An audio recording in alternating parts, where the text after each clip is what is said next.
presented by Dano's Seasoning. Yum yum, get you some. Hello and welcome into the Sun Belt Syndicate. I am your host, Dominick Crissetto, alongside Mr. TJ Corman himself. We are 8 less teeth and a real Southern podcast. I didn't cue up the banjo music. I'm sorry, Neil. I didn't get that part done. Yeah, less wisdom teeth, TJ. I'm pretty much fully recovered. I know you're getting there, right? Yeah, it was tough sledding first couple days, man. It was hurting bad, but seemingly getting back to normal.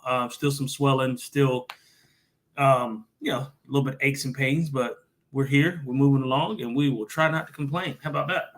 There we go. Yeah, we got not a lot to complain about. We reached out to a lot of your team-specific favorite podcasts because we know, TJ, that everybody's favorite podcast is actually the Sun Belt Syndicate. Because why wouldn't it be? Right. No, we know that there's quite a few people that are out there covering the Sun Belt. We appreciate them all. What we went out to do is to try and bring in as many of them because they are really the true experts on their teams specifically. We are a little bit of a broader picture.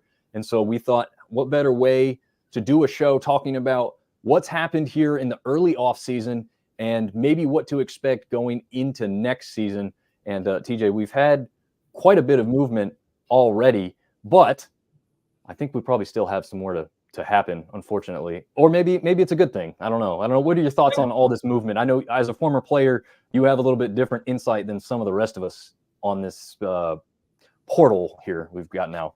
Yeah, I mean, I think it's some of it's good, some of it's bad. I mean, we've talked really, if you listen to our podcast ad nauseum, really about the transfer portal. We've shared our opinions on it. I do think for a lot of reasons, it is a good thing, right?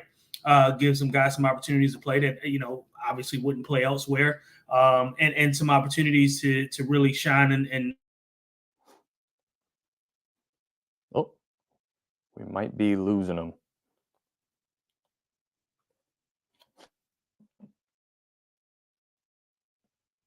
Well, as we wait for him, I will quickly say that we are brought to you down below by Dano's Seasoning.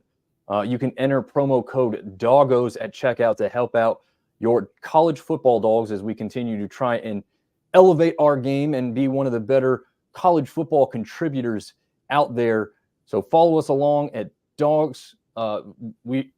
collegefootballdogs.com, And we are also part of the Dogs Media Network. We are ever expanding. If you want to cover your favorite team and you've got the ability to do so, certainly check us out. Maybe you can become a dog as well. TJ, I think we are all set with our first guest of the night. So we'd like to welcome in Mr. David Brown from State of Atlanta podcast. David, how are you doing tonight? I'm doing fantastic, guys. Let's get this show started. Yeah, what's up, David? How are you, man? Oh, man, I'm doing great, man. Just had to watch us lose to Appy State in basketball, so if I'm a little downtrodden, I apologize for that. But listen, everybody can't beat us, so. Yeah, well, we did a lot better than I was expecting. I think anybody expected. So, I'm not one for moral victories, but I'm feeling good about this team going forward in the conference.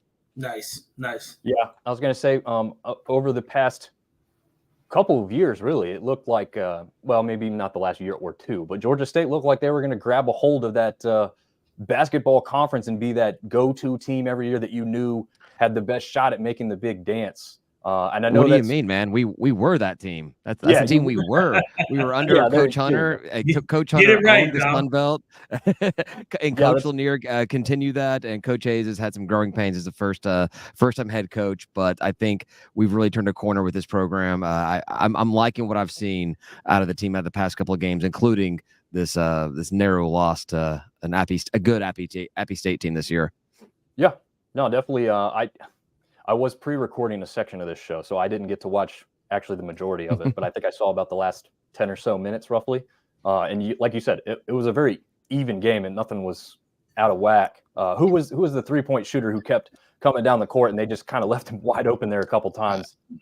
Taylor, I think it was. Taylor was the one that came in, and it was like just like 2 or 3 in a row with the 3-pointers. Yeah, if a couple of those would have landed earlier in the game, we're talking about a completely different game. But they didn't. So yeah, very, very true. Well, I like to bring in a little basketball in there, but we are here to talk football specifically tonight, and we know that you are one of the true experts on the Georgia State Panthers down there in Atlanta. So we'll go ahead and get this up on stage as we talk through the first team of the night. So obviously we've got some portal losses. I start every team off with the losses. We want to get the bad news out of the way. Who sticks out to you the most as far as a player you are not going to have going into next season?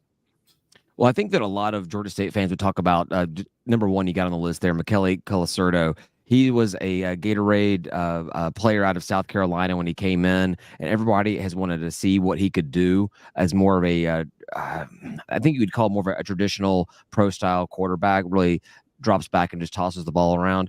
But we signed a guy from Zach Gibson from Georgia Tech to come in, and Michele had not entered the portal. And as soon as Zach Gibson had transferred in, Michele enters. So I think a lot of Panther fans, myself included, are disappointed. We wanted to see, that with the portal, everything changes so much. And I think living here in Atlanta and being surrounded by UGA people, I think back to like DJ Shockley under David Green, where Green was there for 4 or 5 years, whatever the hell he was in Athens. And then DJ came in and had just a knockout year. I think there was an injury that kind of sidelined him a little bit, but that's kind of what I was expecting from Michele, was to come in and just have that rock star senior season and go out as one of the greats in a short career for him here. But he got the writing on the wall, and yeah, it looks like the coaching staff's going with Zach, so he took off. So that's one that hurts really bad. Then losing Marcus Carroll. Do I see Marcus Carroll on your list here?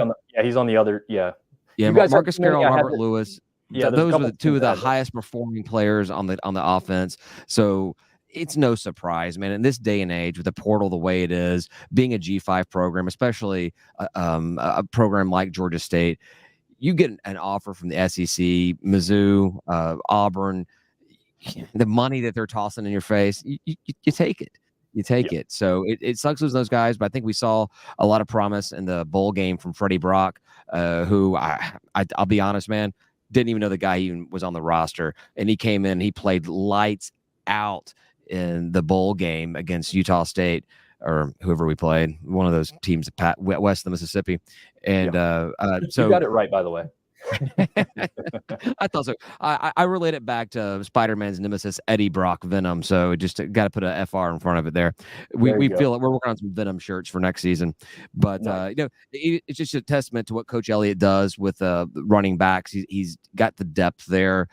We maybe would have seen more of Freddie Brock in the season had Marcus not been the guy you did not want to take the ball out of his hands. The guy was just hot this season. You don't pull a guy like that. So that's why if you look at almost every game of the season at the rushing game, it was Marcus Carroll and Darren Granger and somebody, and sometimes nobody else with even a touch in the game. Yeah, it was a 2-headed monster attack, that's for sure. And very much played to your advantage there in that bowl game, as you mentioned, against Utah State, and absolutely went off there offensively in that one. So we've covered the losses, and I think not that we would question what you've said, but there's a kind of the guys that we had circled as well. But tell us who you guys as a fan base, or you specifically, are excited for coming into next season that you've grabbed from the portal. And I'm going to see you do have a secondary page over here if he's not on this one. Yeah. I mean, obviously, I already mentioned his name. Who stands out the most is the guy that's going to touch the ball every single down, and that's Zach Gibson, quarterback out of Georgia Tech. It's very, it's interesting. Georgia Tech and Georgia State are the 2 closest FBS colleges in all of college football. There's no 2 schools that are closer. I think between Bobby Dodd and Center Park Stadium, we're talking about less than a 2-mile walk or something like that. It's like a mile and a half, right? It's like something like that. Yeah, I want to say it's around the corner. I mapped it once. I want to say it's 1.6 miles, but I may be wrong about that.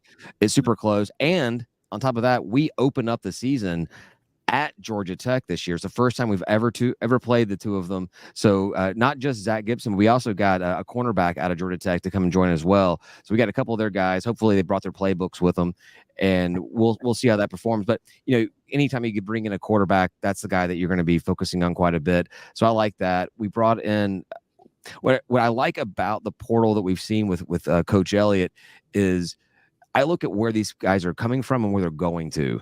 Right. And we have brought in P5 guys and other Sun Belt Conference guys. These are guys that are like, no, there's one right there. We're playing in this conference, but this is not where we're going to get our playing time. This is not where we can shine. And so they leave Coastal, they leave Marshall, they come to Georgia State, and I like that. And then like I said, we got the P5 guys coming in, a Clemson running back. Who else do we get? You have the list up as well, but a bunch of guys coming in there, and I like what we've seen from there. So Coach Elliott was slow to get on the transfer portal thing. He was more about the high school kids, traditional college football recruiting. Get a guy that's going to be there with you for. He's certainly old school. Yes, absolutely. But he has come around. He's realized that's not the way it's going to work, and it's been interesting. He's done well. So I would say we're probably not going to see. If we talk about high school recruits, I can't really talk a lot about the high school kids. I have a hard time following the high school recruiting because it's so up and down and everything. But under Coach Elliott, what we've seen over the past couple of years is those high school kids, those freshmen, they're not really getting playing time at all. He wants to see what they can do, and he relies on the portal to replace talent that's lost through the portal and through graduation and the draft. Yeah, absolutely. Yeah, go ahead, TJ. Sorry, Dominic. I was going to jump in and just say, to that end, he's traditional in the sense that he's part of my recruiting class. If that tells you anything. I mean, he was instrumental in my reasoning for going to App State for him to begin with, which, now is about 20 years ago, which is insane. Not quite 20 years ago, but a very long time ago. But speaking to the transfer portal and guys that you brought in, we talked about your quarterback from Georgia Tech. Specifically, talk to me about what he offers. Obviously, and I don't know how much of Georgia Tech you watched last year. I didn't watch a ton of them. I did watch a couple games, especially in the bowl games. I think he's sort of dynamic, but I'm interested in hear from you what you think he offers versus what you've had last year. What's some similarities? What are some differences? What are you excited most about having him at quarterback? Well, if I'm not mistaken, he did not play at all this past season, this 2023 season. He was a backup quarterback. He played in 2022 as he came in off the bench to play, and his gameplay got better as the season went on. And honestly, his highest QBR rating was against the game against Georgia. So nice. So that's kind of what I like to see there. But he started his career out at Akron with the Zips and got a couple of games in the first few seasons. And then after the last season before transferring, he played several games there. And he looked to me to be that kind of guy that was just good enough at a G5 program to get a P5 look. And we're talking about a P5 look from Georgia Tech, who's not really known for bringing the best talent, especially your quarterback talent. Although they've changed that up quite a bit. I don't know. He doesn't look like a Darren Granger. He doesn't look like a Dan Ellington. He doesn't look like the kind of quarterbacks we've had in the past few years. He's, again, kind of like McKelly, more of that traditional drop back, pass the ball. But that's an exciting football game to watch when you're throwing the ball quite a bit. I like that. None of that garbage that trash down south is known for that they've realized it's time to move away from. Yeah, for sure. There's certain things in college football that need to change. And if you talk about winning, I know Georgia Southern, for example, they ran in the past a lot of that same offense that Georgia Tech did, similar to what Navy, Army does. I just there comes a point in time when it's time to get away from some of that. Georgia Tech has done it, and it's brought them a little bit of success. Over the past couple years, and same with Georgia Southern. But I think it's still going to be a while before Georgia Tech is really, recognized as and I don't know that it'll even happen, to be quite honest, because I just don't know that they'll get. It's hard to compete with Georgia and then with Clemson, up the road. So it's a lot going on for Georgia Tech to really ever be part of that conversation. Oh, I agree with you completely. I think that Georgia Tech, they were obviously a very storied program back in the day. Hell, Rudy got his sack against them, even though he was offsides.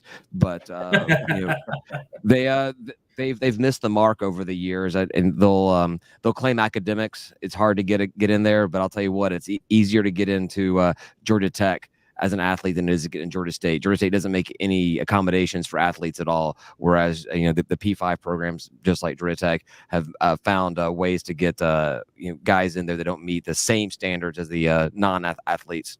Sure, yeah, and that's like that really at any P5 school. I mean, they're going to make concessions when there's a guy that I can guarantee you everybody at Alabama wasn't supposed to be at Alabama.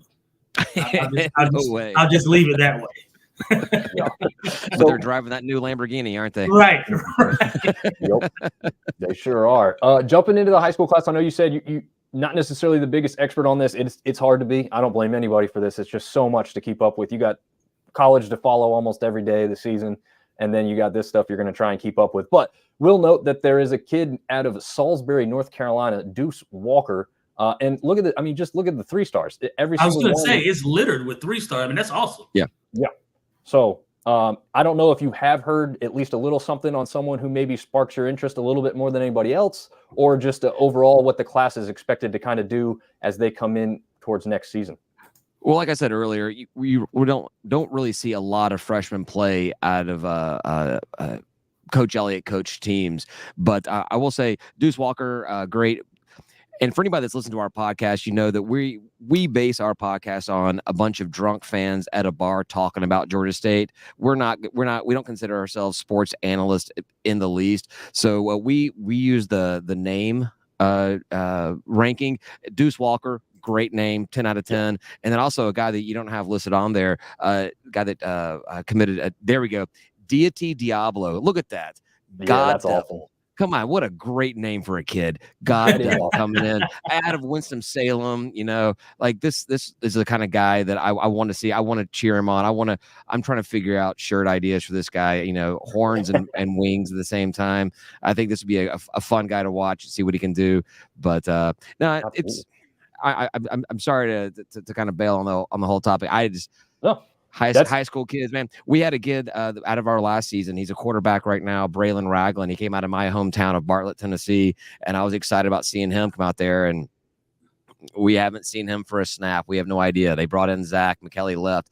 I don't know if we'll ever see him play or anything, but whenever I get excited about somebody, they end up not seeing the field.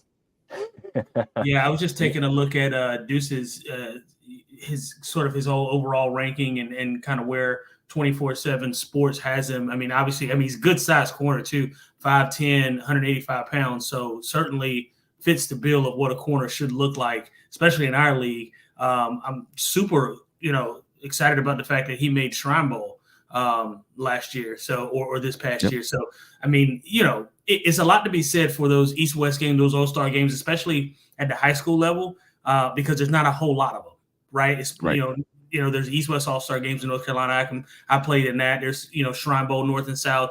There's not a ton of them. So when you are able to make those teams, it says a lot about who you are. And also, too, as a cornerback, it's even harder to make those games, those teams, because of the amount of players that play your position. So you really got to stand out. So it says a lot to me about, who he is. So it sounds like he's somebody to be excited about. Size-wise, he sounds like he can come in and play right away. Yeah, I hope so. I like some fresh meat. Somebody that can come in. We don't have a lot of guys that have played a full college career with us, played a good full 4 seasons. So it'd be great to get somebody that can kind of come in and start that early and play. Absolutely.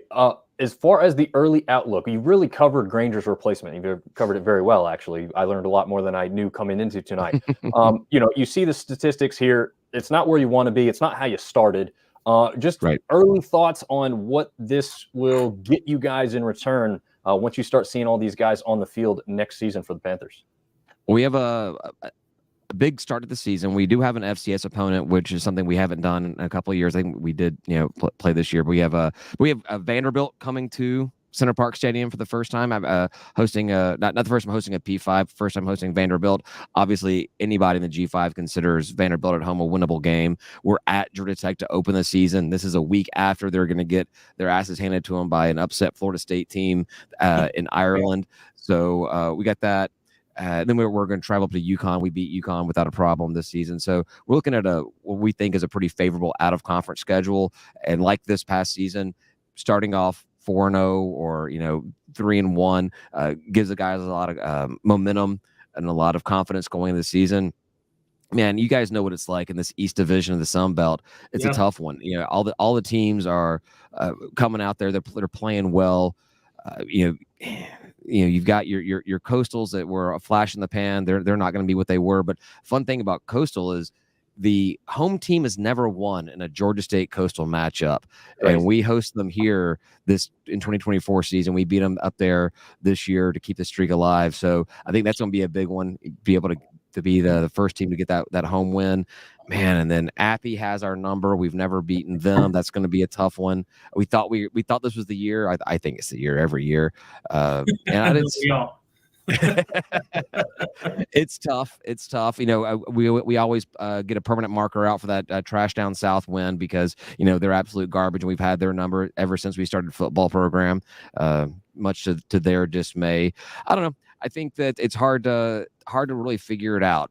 We ended the season on a down. Well, I shouldn't say we ended the season. We ended the regular season on a down note. Start the best season ever in Georgia State history at a 6-1, and then to lose the last 5 games, including a loss to that garbage trash down south that sparked everything. But they lost all their games, including their bowl game. We had a 45-22 win out in Idaho.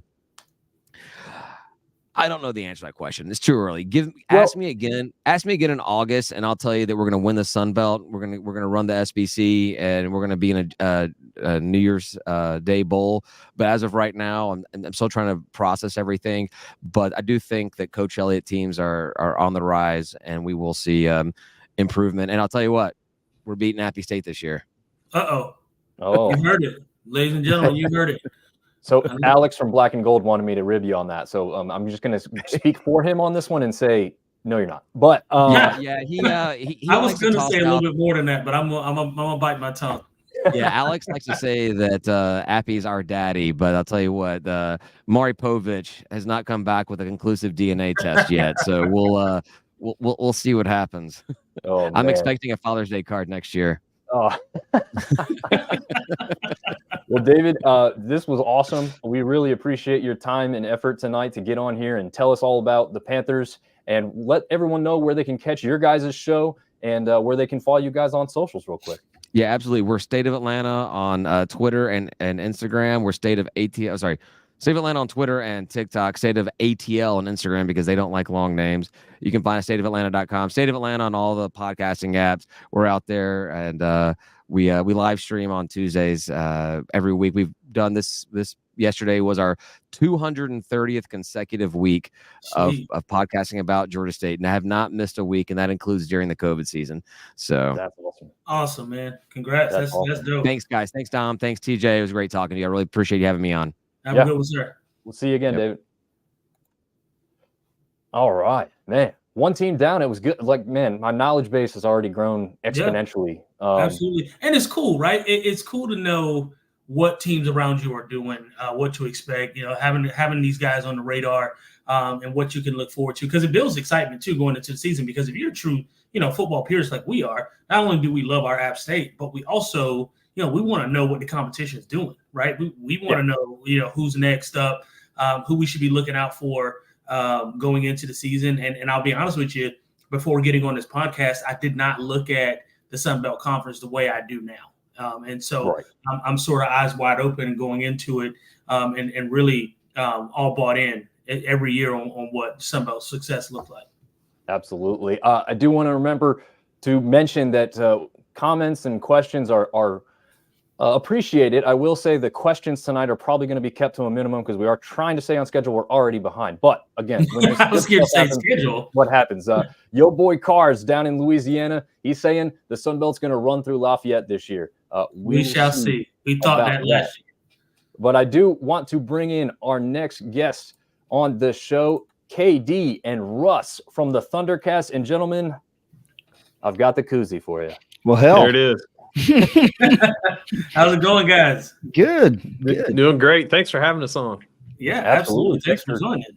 Yeah, absolutely. Well, the niceties are good, but I know you guys came here to talk some football. You want to just jump right in? Anything you want to start off with before we get going right into the talk? It's your show, brother.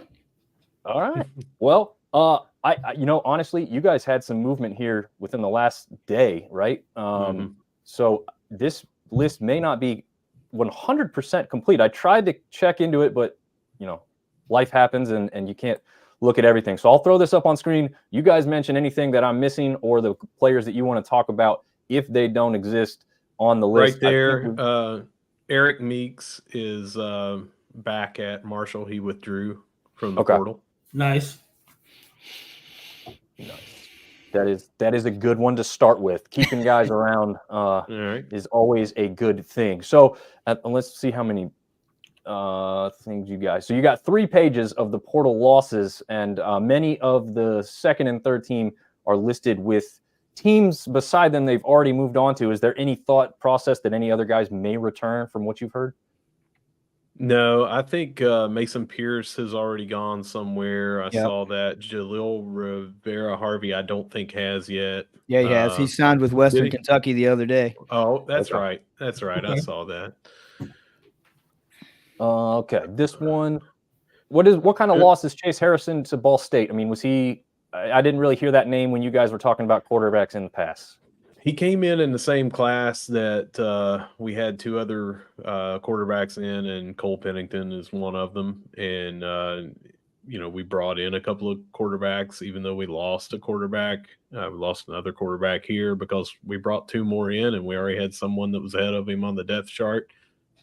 He went somewhere where he wanted to play. Yeah, I was going to ask the same question about Cam Fancher. Apparently gone to FAU. It looks like just too much depth in the quarterback room, or what do you attribute that to? KD? I don't know what you attribute that to, honestly. That's a real puzzling situation, right? Yeah, it sounds like it. I mean, it's hard to have 2 quarterbacks leave in the same year, right? And so I'm wondering, what does that quarterback room look like? How are they being coached? I mean, obviously you guys don't have. Well, I'm going to assume you guys aren't plugged in and don't have that level of insight into what would maybe make them disgruntled or those kinds of things. But it just strikes me as kind of odd that you would have 2 quarterbacks in the same year going to the portal. But I'll let you guys expand on it. I think it was surprising to some to see Cam hit because he was the incumbent starter, started the vast majority of this 2023 season, got dinged up quite a bit, played hurt a lot, and kind of muscled through that for as much as he could until he was able to get truly healthy at the end of the year. And you see the difference that a really healthy Cam Fancher can be. So it was a little surprising. And there was a little bit of a dust up at the end of the season. And, I really don't know what to attribute it to. I use the term dust up because there was just some headlines that floated around for various reasons. It's not like it was reported that he was doing anything wrong or that, there was expected movement or anything. It's just we saw that he hit the portal. And I think it was one of those deals, at least for me personally, where I was like, I'm not 100% shocked by that, but I am shocked by that. You know what I mean? It's like, it was surprising, but I was also kind of like, well, I see it because we saw how the season had been, not from necessarily an execution standpoint for him, but man, he was just raked over the coals. Yeah. Relentlessly by a large portion of fans. And some folks were like cool with how things were going. Some just absolutely were not. And it was just a weird situation. I can't, as a Marshall fan, remember a time that was anything remotely like that, and it was, I mean, and of course, not everybody, we haven't been in this social media age very long in the grand scheme, but I haven't seen anything that was as polarizing as that situation was for as long as that situation was, so that was a little bit of a somewhat of a surprise. Yeah, and to say 2 quarterbacks leaving at the same time, Harrison was at least third string before other portal players were brought in. He had never thrown a ball here at Marshall. He got in for a couple of handoff snaps against an FCS opponent in 2022. Didn't have a single snap in 2023. But another wrinkle with Fancher leaving, his quarterback coach and offensive coordinator was let go. It was a brand new system that was coming in, so maybe he thought, I don't know, I'm not speaking for him, but maybe he thought I'm not a good fit for the air raid offense. Mm-hmm. He's more of a dual threat style quarterback. He did not look to run, but he was an RPO guy, and maybe he just felt like I need to change of scenery, go to a team that would be running an RPO or something a lot more that he was familiar with. Yep. So let me ask you this, and Dominic, I'll turn it back over to you here in just a minute. Yep. How much do you attribute the portal losses? And again, you can't ever nail something down, right? There's never a time that you can just nail it. Like, this is the reason, this is the exact reason things happen. But you guys get off to, an outstanding start. You win, I think 4 of the first 5 games, or I think 4 in a row. But then you have that skid, whereas I think you guys lost 4 back-to-back, 4 or 5 back-to-back before winning a couple others. Starting out on such a high note, and then, the fall off, how much of that do you think is in these players' heads? How much of it, too, were they hearing from the fans that sort of led them to believe it? Maybe this isn't the place for me. I don't get that. That was it. What you got to really go back at and look at the schedule as a whole. We had a super early bye week, which means those guys had to rip off 10 straight games. Right. And once you guys know, man, you catch a wrong couple of injuries at the wrong couple of positions, and all of a sudden you're like, damn it, what do we do now? So they were just absolutely gutted, and it led to a 5-game skid. And I just mentioned guys were playing really hurt. There were games, and we're still talking about Cam Fancher because that was the most, a recognizable thing there, is because he's, the quarterback, the most recognizable guy. He was visibly limited in his mobility for a number of games. So it just took a whole element of his game away from him, which made him less elusive. You know what I mean? He couldn't just tuck it and get that 6 yards when you needed 4. And so, those things started to kind of compound a little bit. Right in the middle of the season, we catch JMU on a Thursday night. Rasheen Ali doesn't play in that game because he's injured. And you see the herd battle, and they battled, man. They battled. It was 20-9 or something like that, Russ? And that was still a top 25 JMU team at the time, and we were without our best player. So this doesn't tell you that. It tells me nothing's in their head. These guys were trying to battle through what the cards they were dealt. And you just came up on the wrong side of the scoreboard for a 5-game stretch. You guys started getting healthy. We started winning some ball games again, enough to kind of sneak into that bowl eligibility realm. So I don't think you can attribute these portal losses to that. Yeah. We can talk about certain guys on here, for example, moving past the quarterback.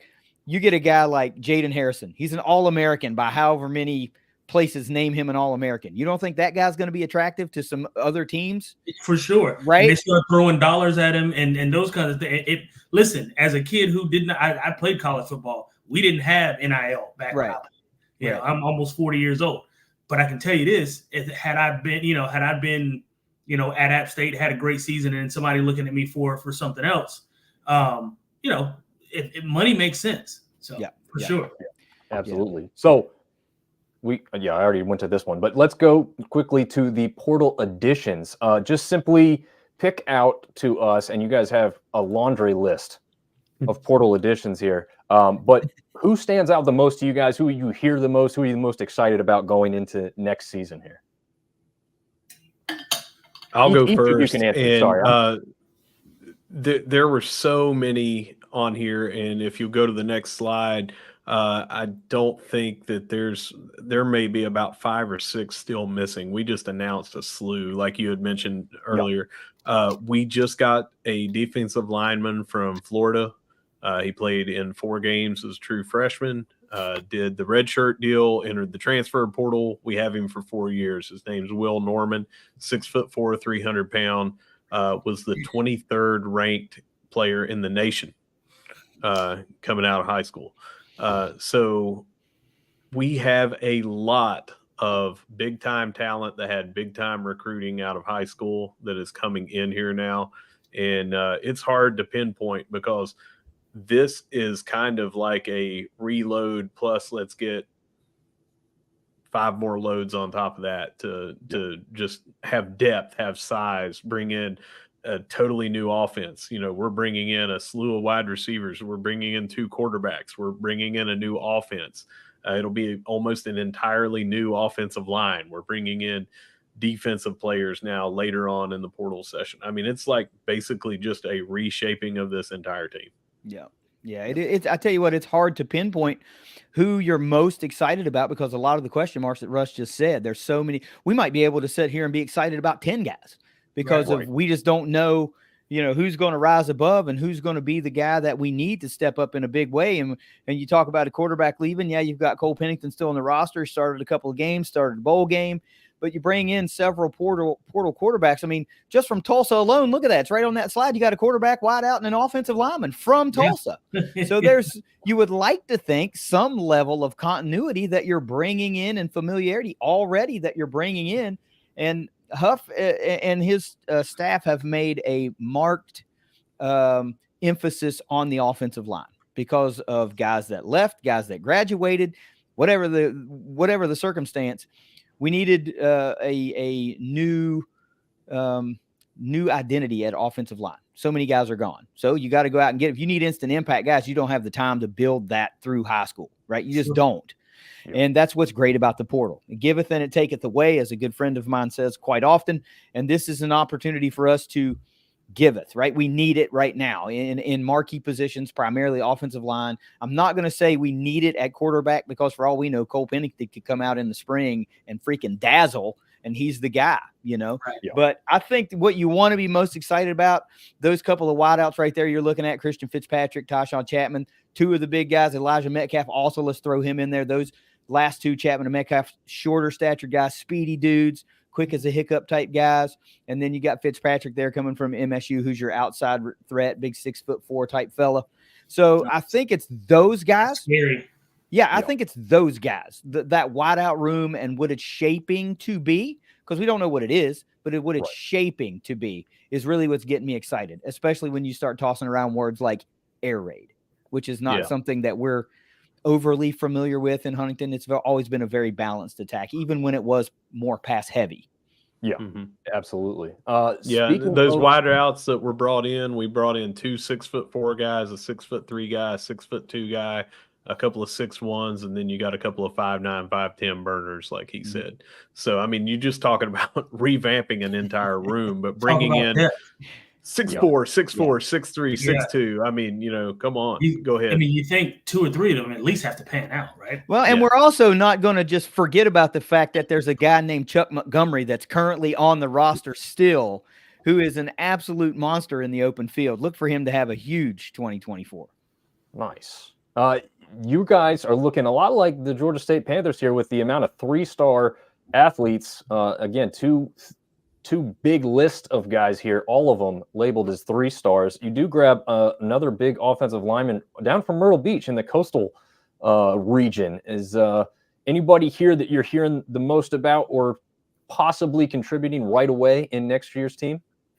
Not me personally. I think it's way too early for that. We got to get through the spring session and just see where guys kind of fall. But guys we are excited about because we've seen them play are the local guys. Michael Lunsford comes from Cabell Midland High School, like 15 minutes away from Marshall. You know, we've got a good history with Cabell Midland players. Our starting center for a lot of the year this year, Logan Osborne, came from Cabell Midland, you know, and Jaquai Long from Hurricane. He came down. What was that? Where were they from? It wasn't Toledo. Where were they from? Well, no, he was here. I know, but where did they come from before that? It was somewhere in Ohio. I don't remember. But he's a legacy player. His dad played wideout, you know, when we were undergrads. So A lot of folks are really excited about Jaquai. They think he could be the future, like several years down the road type guy. But really the only ones I have any knowledge of are the local players, are the West Virginia kids, Gotcha. Yeah, makes sense. All right. So we talked about it a little bit, but maybe you can expand on the replacing of Ali. I mean, he's not in the portal, obviously, but if I'm not mistaken, he's gone and graduated, right? He's used up all his eligibility. So he hasn't used up his eligibility, but he did declare for the draft, and he played or is getting ready to play in the Senior Bowl and everything. So he will not have eligibility. He could have come back and played another year. Gotcha. Okay. So yeah, I mean, where's that put you guys? I know you said, typically a more balanced approach, but you're leaning towards air raid. Do you have a running back that we are going to hear from a lot next season, even with more of an air attack that you may be leaning towards? That'll be something good to watch. I know that we're bringing in a couple of players, Jordan Houston from NC State, and also brought in Moses Gray Jr. from the high school ranks. But we return, a couple of players that got some experience. Ethan Payne, a local kid, and he's had a lot of experience the last 2 years, filled in for Ali when he was out. Hard-nosed runner, more north and south. But also have AJ Turner, super athletic kid, has gotten some reps the last 2 years. So he's got a lot of future ahead of him too. Makes a lot of people miss in the open field, and good at cutting corners and just letting his athleticism take over. Yeah, if you're talking about a more pass-heavy offense, I think you got to give the nod, the lean towards Ethan Payne, because he's been a pass catcher out of the backfield already and made some pretty phenomenal plays. He's just a player that is a absolute fan favorite in Huntington, man. He's a throwback dude. I mean, he is the run through you type back, right? I mean, he's okay with getting, the hard 2.5 yards. And I think that's what a lot of, just not, not quite as bowling ball. It's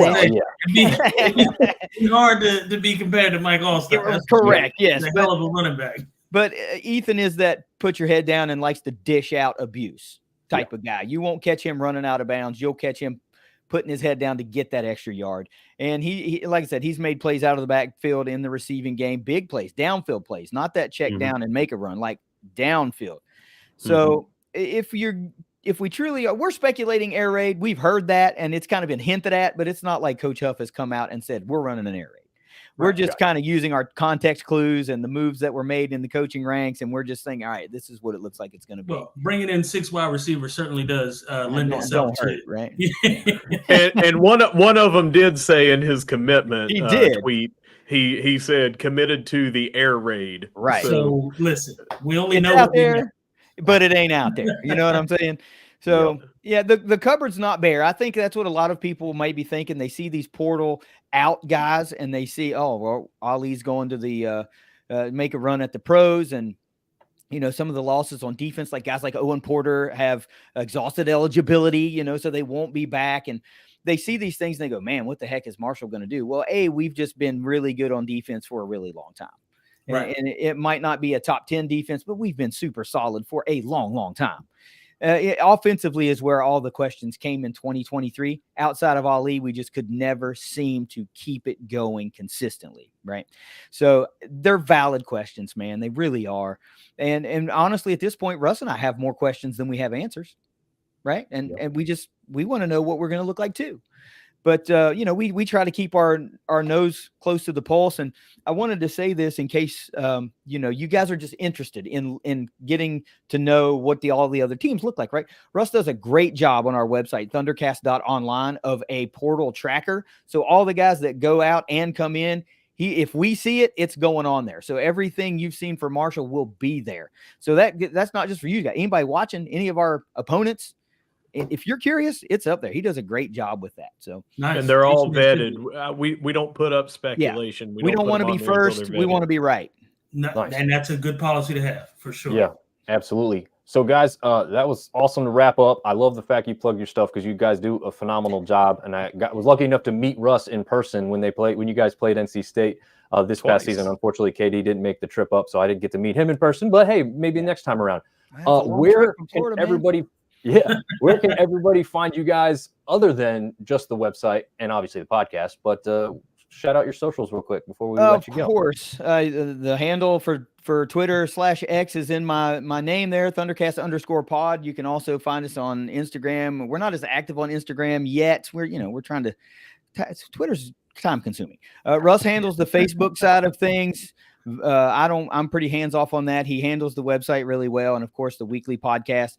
Now that football season has wound down and we have more free time, we're hoping to crank back up our spin-off show. That's a one-on-one interview show with some of Marshall's greatest all-time athletes called Inside the Thunder. It's a really great show that I absolutely feel honored to be able to do. I mean, who the heck wants to talk to a guy like me when you're a Herd Hall of Famer, right? But they do, and I'm thankful for that. So, yeah, follow us on Twitter, and we would appreciate you getting watching the show or listening to the show on YouTube or any of your favorite podcasting outlets. Absolutely. Awesome. Thanks, man. Yeah, absolutely. Thank you guys so much for coming on, and we'll be sure to check out the Thundercast as we get closer to the season throughout the off season, as you just mentioned. So appreciate it again, guys. We'll see you soon. You're welcome. Thanks. Go Herd. All right. Well, let's not. Neil's jumped in. He says getting in late, driving back from Boone. TJ Starr was wrong earlier this season about the Cowboys. Oh, he's ribbing you. I don't want to talk about it. It's a sore subject, much like my gums. Yeah. Well, let's not waste any time. We are already a little behind schedule here, so let's welcome in Todd from the JMU Sports Blog. Todd, welcome to the show. Thanks for joining us tonight. Thank you guys for having us. Yeah, I'm glad to be here. Yeah. Nice. Love what you guys are doing. I can't follow those professional guys from Marshall very well, but hey, we'll try our best. Some of these guys are so good. That's why we wanted to put this together, because these guys know their stuff. You know your stuff. I mean, This is why we try and cover the whole conference. You can't do individual teams as well as you guys do. So that's why we lean towards your expertise tonight. And we'll go ahead and throw up James Madison's Dukes. Unfortunately, as we know, like your whole roster has gone to Indiana, but you can explain further and talk about maybe the biggest loss of all those guys. Yeah. That's not even the end of it, I don't think. No, it's not. No, I know. No, just the Indiana part goes on the next page. Yeah, there we go. Yeah, so, obviously, coach turnover, huge changes in Harrisonburg this last couple months.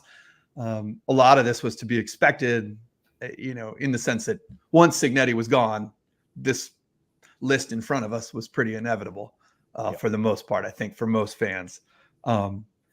It's a weird thing for sure. Yeah, right now. And JMU's in this weird position where hired the coach from Holy Cross that everyone's very excited about.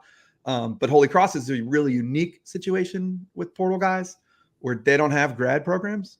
I mean, it's just not a graduate university, right? It's an undergrad Catholic liberal arts college. And so the guys that have played there 4 or 5 years and graduated, they don't have a course to enroll in to stay and play their extra COVID year, right? I mean, there were guys who were going to be done.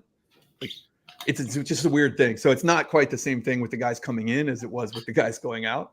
Although the list is not this long.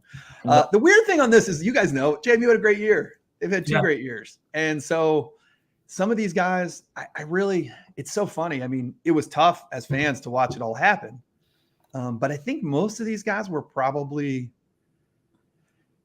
the one I would focus on is Aiden Fisher, the linebacker, who went to Indiana, because he's a younger guy who I think without a coach change, like he started because of some injuries at linebacker about halfway through the season and played fantastic. And I think absent the coaching change, he might have been overlooked by bigger programs because he was still a young guy. The other guys like Jalen Walker, James Carpenter, those are guys playing in their like they have 1 more year. And, I'm not their advisor, but as I think David said from the Georgia State side, like, if they're not sure about whether they have a pro future, it's hard to blame them for using that COVID year or that 5th year and getting a bag from Indiana, Sure. Hell no. I would do the same. Right. It's really, so I think as weird as it was that everyone went to Indiana, right, I think a lot of those guys were going somewhere. And then Elijah Surratt was the one that was kind of late. He had to wait for the 2 transfer when they made the rule and they said everybody can go wherever they want. Yeah. We're seeing it with Andre Corbello at Southern Miss in basketball. It was the same thing. Once that cleared, Surratt was able to go to Indiana. But same thing. I think we lost Juice Wells to South Carolina, who's now going to Ole Miss this year at wide receiver. This is a couple years ago. Sorry. Like Surratt, you guys watched the games, right? Like he was going somewhere probably if he had the opportunity to go. Absolutely. So yeah, I mean, we'll get to the guys coming in, but that's why for me, I think the most disappointing guy was probably Tyler Stevens on the O-line, only because the O-line strangely stayed together for the most part. Nick Kidwell's one of those 6-year guys, got hurt last year, never played after like week 4. So some of these aren't as like rough as they seem from a JMU standpoint. But, the O-line kind of stuck together because that's one of the 2 coaching staff's guys we kept. So JMU kept Damian Robleski, who was the head coach in the bowl game, and he was the O-line coach, and he stayed for the new staff and is on the new staff. And Eddie Whitley in the secondary stayed. And I think what you'll see in those 2 position groups for JMU next year is a lot of familiarity that's kind of surprising, given the turnover elsewhere. So that's why losing Tyler Stevens was. I don't know. Yeah, and nobody around. I mean, we'll talk about the incoming situation because we could talk about that. Yeah, I mean, McLeod's one of those ones. I don't know what the story is. You guys probably may know. I mean, he was going into his 7th year, right? Had an injury redshirt, had a COVID year, had another redshirt, right? So he was in kind of a weird situation with the NCAA to begin with. Signetti made a big deal of like, we hope we get him back next year, but they never felt sure, I don't think, if he was coming back no matter what, which is a weird thing for the conference player of the year. But so frustrating for sure, but just I think it's life right now when you have a coaching change, especially if you've been if it's coaching change because you're successful, right? It's going to be funny. I think our fans are a little torn about, are we rooting for Indiana or rooting against Indiana next year? Right. On one level, we want to see some of those guys beat up on, bigger teams. Yeah. They've essentially put together a Sun Belt All-Star team because as we go there's guys from Coastal on there, right? Exactly. Yeah. So, speaking of, you've brought in 2 really promising running backs. I know I'm pretty sure TJ has seen and heard of George Pettaway from UNC, who's a very strong runner. Doesn't get the ball as much when you got a guy like Omarion Hampton in front of him, but when he did touch the ball, when he did touch the ball, just a phenomenal runner. But I think, like you said, the highlight of this now becomes quarterback Dylan Morris, who transfers in from Washington, obviously a Power 5 program that just went to the national championship. He's not the starter there, but still, there's a pedigree that goes along with why he's at a Power 5 school was at a Power 5 school. I don't know what you want to call Washington anymore. But what's your thoughts personally or what you've heard from the fan base as far as the excitement for him coming into the program? I think we're all really excited. I mean, they've hit on, had Todd Centeo last year, had Jordan McLeod this year, and that was after like our FCS stars, Ben DiNucci, who you guys may know, still on the Broncos right now. Like those guys were transfers as well. So they'd kind of hit on quarterback transfers over multiple coaching regimes for a while. This is really exciting. Morris played a lot. He played the COVID year, most of the COVID year for Washington.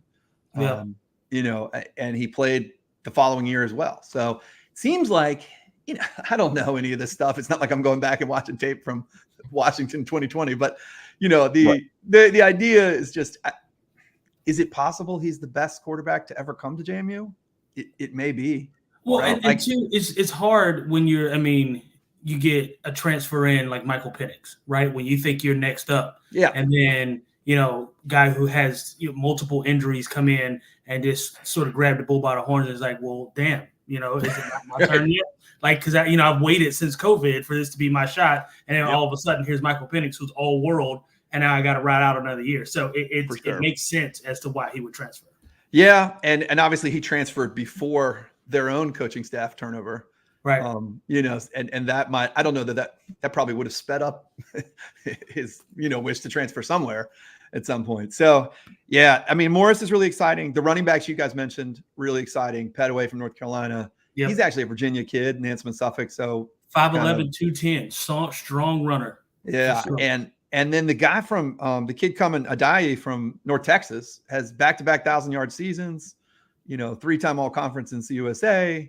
Like I don't know that we could ask for much more than that. And I would say our running back room, and we don't mean this negatively towards anybody, but it was probably the one part of the team last year that failed to live up to expectations in a pretty significant way. Right. I mean, they struggled to run the ball, and some of that's on the O-line, but at the same time, I think there was some disappointment in the room. So adding these two guys is certainly not we have a lot of positions we lost a lot of talent at. Right. This one feels like, it's at least maybe arguably a trade-off, pretty equal in and out. We'll see. So what are you hearing or thinking on, you guys got a laundry list of incoming guys, a lot of 2 and 3 stars here. Anybody sticking out to you guys early on? Yeah, one thing that really sticks out is there's a ton of talent in the secondary, which is odd this year, only because I think I mentioned earlier, we did bring back the secondary coach. Chauncey Logan came back out of the portal. D'Angelo Pons was a young player last year who was really good. So 3 of our 4 guys in the secondary are back this year. That's one of the few places, they're pretty well intact. So it's going to be kind of interesting to watch those guys. It was a big deal. I think KJ Flo was a kid that was a decommit from West Virginia. There were a couple flips in there, one from Liberty, in the DB room that felt like a big deal after Chesney came in, the new coach. So I think the biggest guy that has a real chance is the defensive end, Marcellus Nash. He had offers from App, Marshall, Penn State, Arizona, and there's a real opening at defensive end this year. There's a big transfer coming. We've had a lot of success. JMU's had a lot of success the last couple of years with transfers up from FCS. I think just so many kids knew of JMU at the FCS level that it was probably a little easier. And there's a kid coming this year who's the last year's FCS Player of the Year at defensive end from Long Island University in the NEC, which is where the Surratts came from on the offensive side last year. So there's a defensive end coming there, but with Jalen Green gone, Mikhail Kamara gone to Indiana, there's huge opportunity for Nash. So that's the spot among the freshmen. Yeah. Well, so we've talked about, the last question I end on pretty much. But is there any way that JMU matches this type of season again next year? I guess that's the simplest way to put it, because it was a great season. Yeah. It almost ended where you wanted, but tell us what you think going into next year with a new coaching staff. Yeah. It's hard. I actually think they can get closer to the record potentially, but not with the same, they ran out to the 10-0 start and got all this national attention. I don't think that's going to happen. Right. One thing that's weird for JMU, last year, September was a nightmare for JMU. Getting through the first month felt amazing. They started with their FCS game, but they went to UVA in a game. Everyone still makes fun of us for only winning by 1. That was the first game back for UVA, first home game since the tragedy year before. Yeah. UVA was not good last year. They were good on that day. Yeah.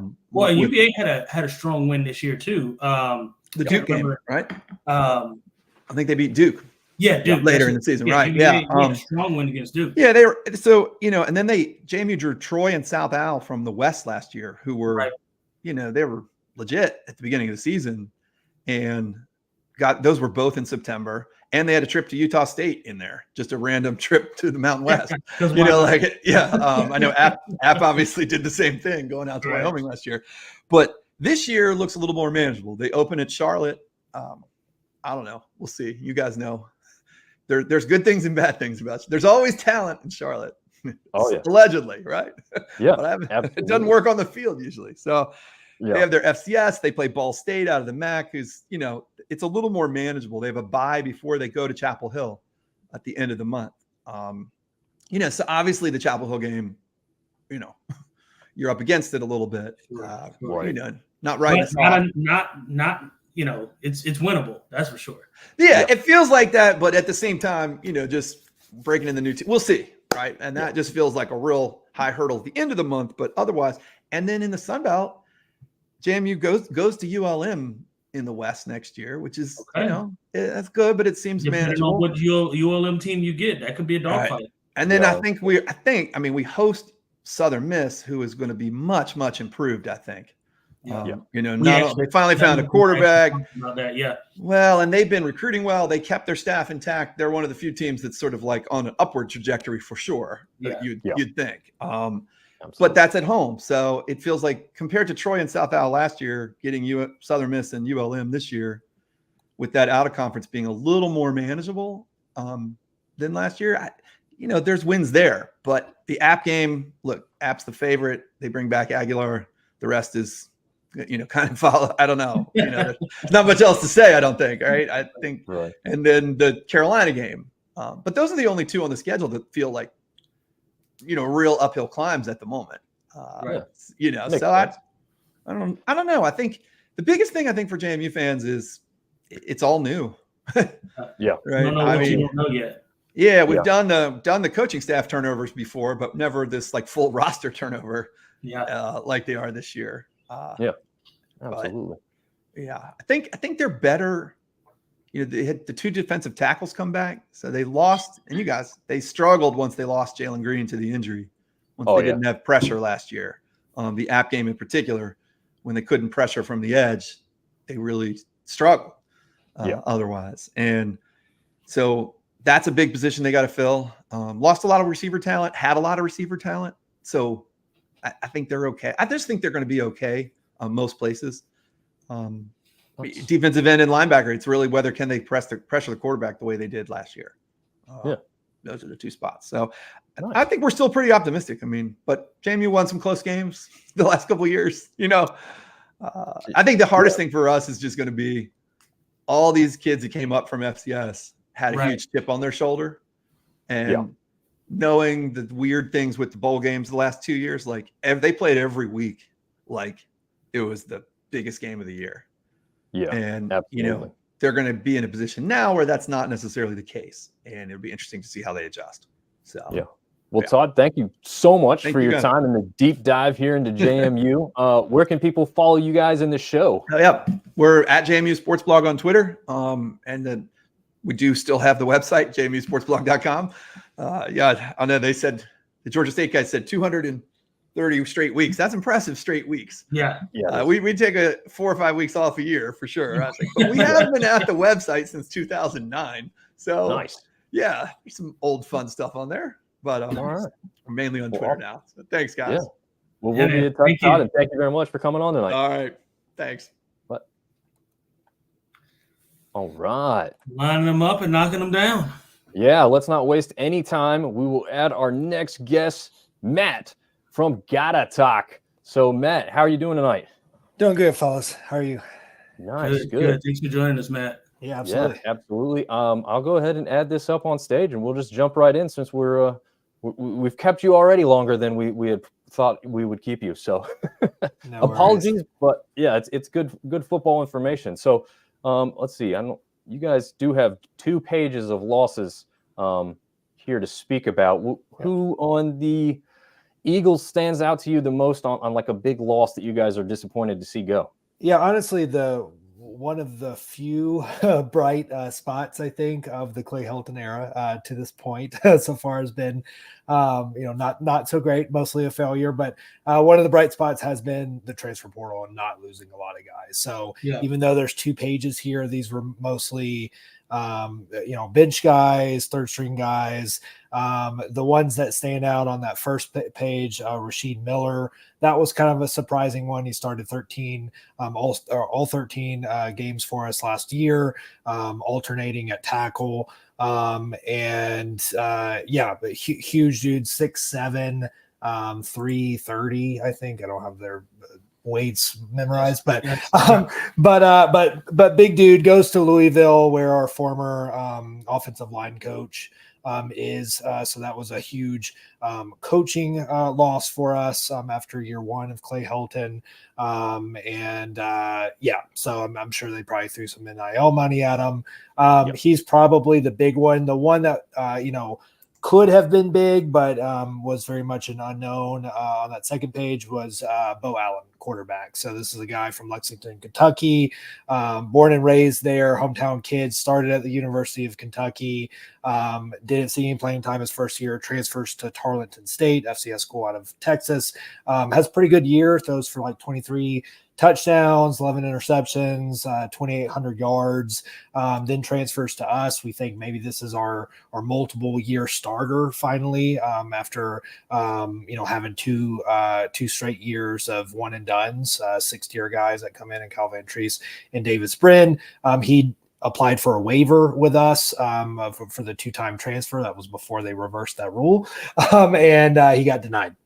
So he sat on the bench for us this year and then transferred back to Kentucky. And of course they got Brock Vandergriff. So I'm sure he'll be a backup to him, but a pretty good quality backup. So again, bit of an unknown, played some in the FCS, played pretty well. Was excited about him, but we'll never know.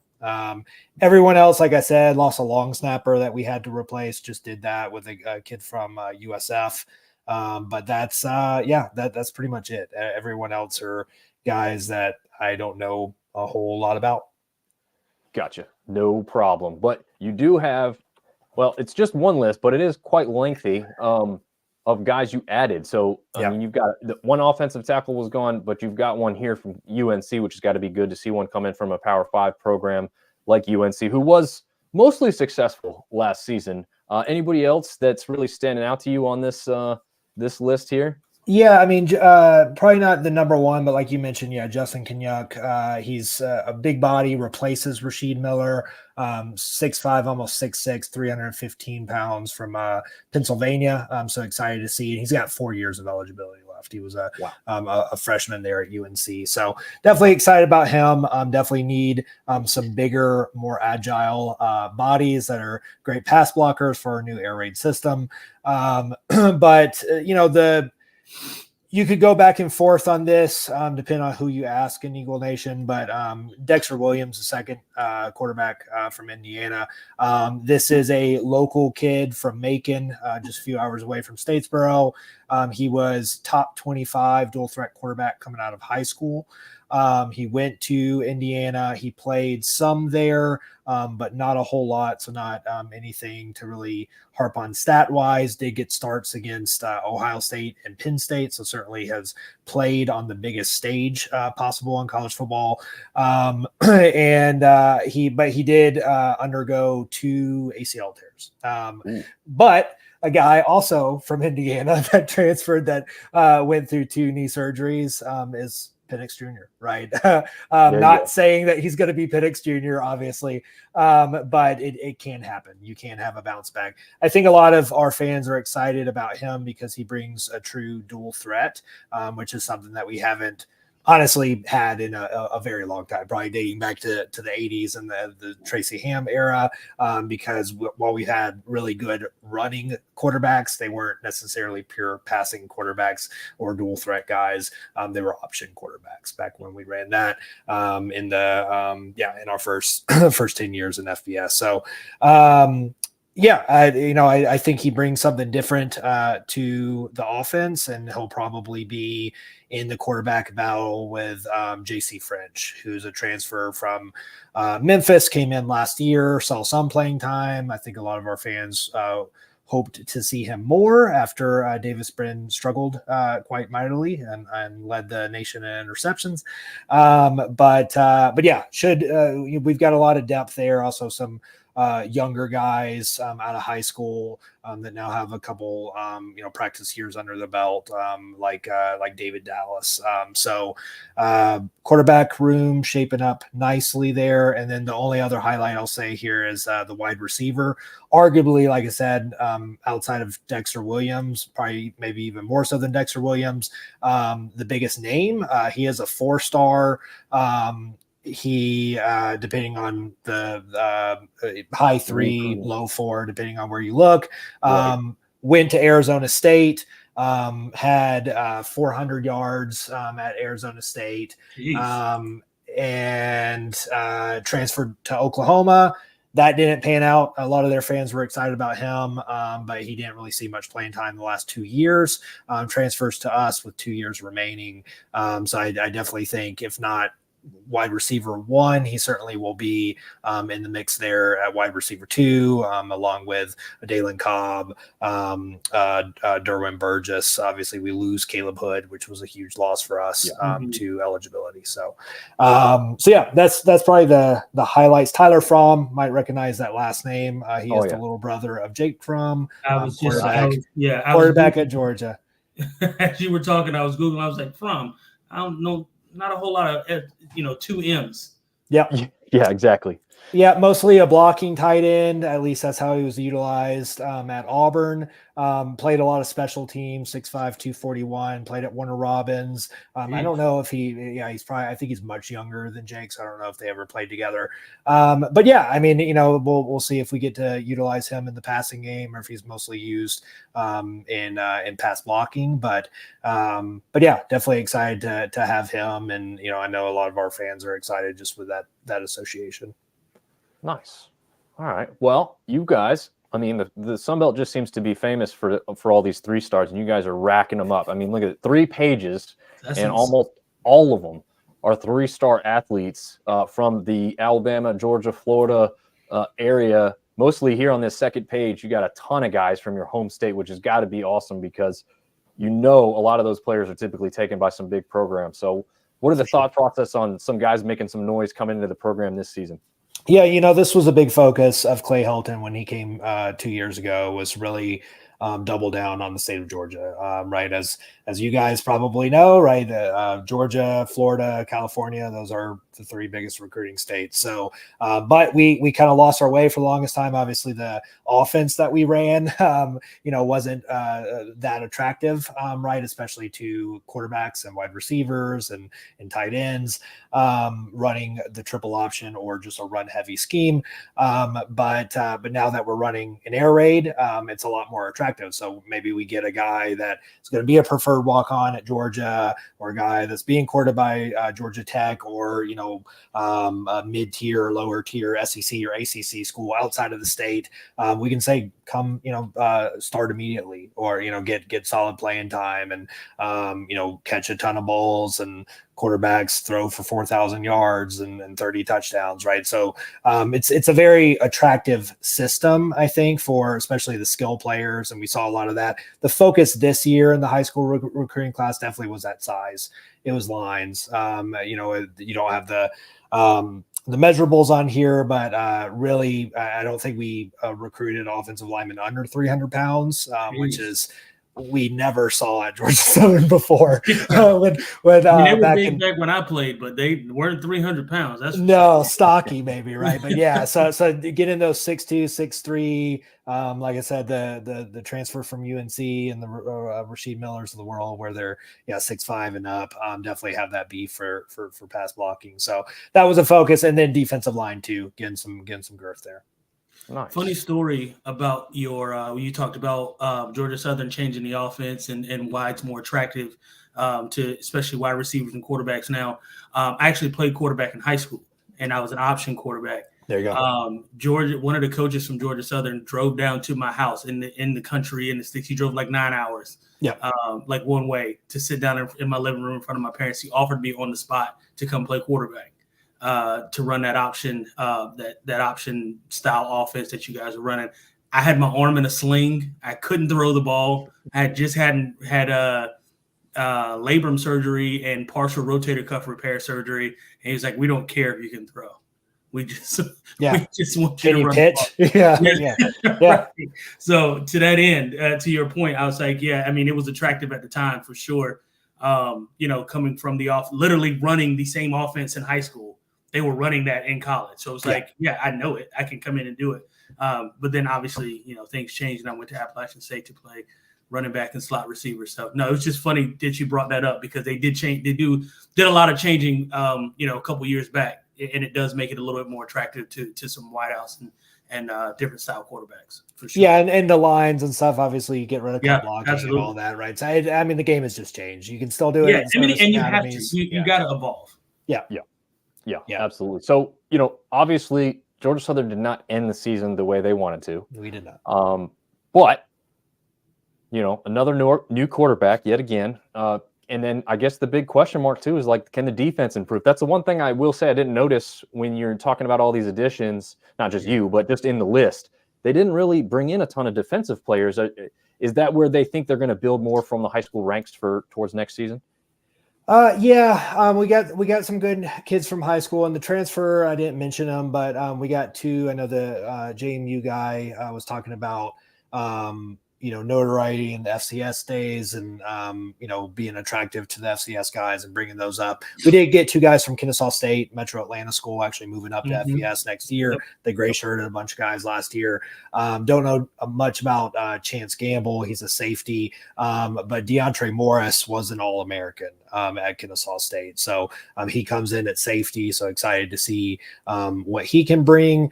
We also had a really good withdrawn transfer in TJ Smith. That actually just happened yesterday.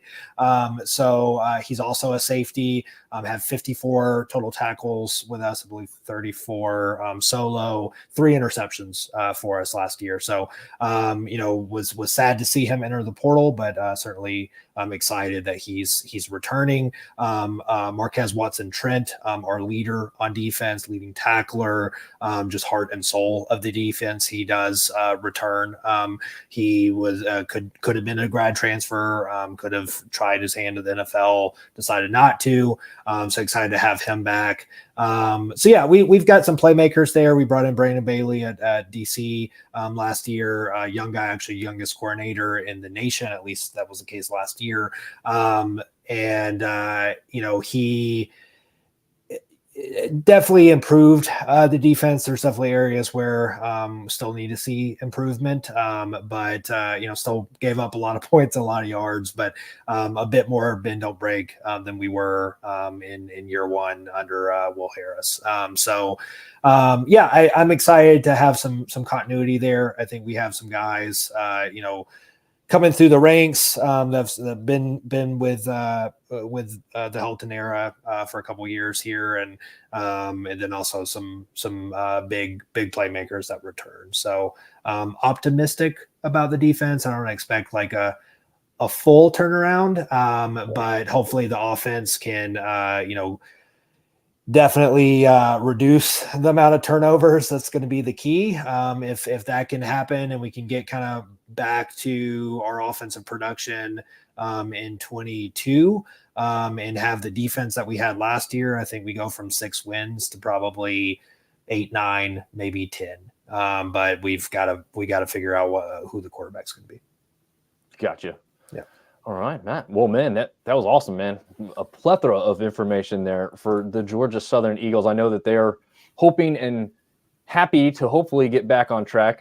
Us up here in the North Carolina region will disagree with that or hope for the opposite. But it's always fun to rib you guys and have that rivalry continue, especially as we both moved up from the SoCon days and still continue the tradition of hate week for each other every year. So where can the people find you in the show, Matt, before you head out? Yeah, for sure. A lot of hate there, but also a lot of respect between those two programs, for sure. Six titles matter. Yeah, exactly. So, well, thanks for having me on. You can check us out. We're mostly on Twitter, like I've heard a lot of the other pods talk about. We do have a Facebook, but it's GATA Talk Podcast. That's our handle on all of those. We have an Instagram as well. We never keep up with that. Most active on Twitter. You can check out our website, gatatalk.com, GATATALK. That's where all our episodes drop. You can also find us anywhere you listen to podcasts. Awesome. Well, thank you very much, Matt. We really appreciate your time and information tonight. And we'll be in touch and be checking out your podcast as we go along during the off season. Sounds good. Thanks, guys. Thanks, Matt. Yep. Oh, man. All right. A quick little mention that we are brought to you by Dano Seasoning as well as collegefootballdogs.com and part of the Dogs Media Network. We will roll right along and bring in Joe and Seabass, part of the champion. There's some familiar faces. What's up, guys? We can't hear your audio, Joe. Are you muting yourself? He might be. No, you can hear me? No. You can hear me? Now we can. The initial, the champ is here, and then after that's all you needed to hear, baby. I mean, TJ, last time I talked to you, you told me that my wide receivers were going to be getting run down, and my defensive backs were going to be running backwards. And then I'm in Troy, Alabama. I'm asleep by the fourth quarter. I mean, y'all didn't even show up. I gotta pay property taxes in North Carolina. Troy owns Boone now in football and basketball. And y'all bring me on to watch all these guys daydream on here about how they're going to be the next Troy. Give me a break. The champ is in the building. I love it. I love the energy. Man. I love the energy. And Seabass is going to continue to just swim in the background here as we that's what I do best. Is just kind of flip flop around. You hear a couple splashes. That's me. I'm back here. Oh man. Well, let's add you guys to the board here with some portal losses. Obviously, much like James Madison, you lose one of your best head coaches ever, probably. I mean, I'm sure you guys can speak on that. So I'll let you guys just roll into it and take it from here about who you lost and who you didn't want to lose and all that good stuff. Yeah, I'll go first. I'll then throw it over to Seabass. I think the biggest loss, he's not up on this slide, right? Or there he is Jabri Barber, who landed at Texas A&M. The second he signed at Texas A&M, he put out a tweet with hashtag rents paid. Obviously, if you're going to get in a battle of NIL money, you don't want to do it with Texas A&M. You're going to lose that battle. Yeah, exactly. That's old oil money. We don't quite have that down in Pike County.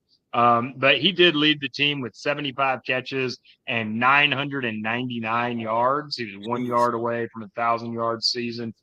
He's from Dothan, Alabama, so firmly in Troy country. Troy has a campus in Dothan, so definitely, part of the Wiregrass, part of our footprint.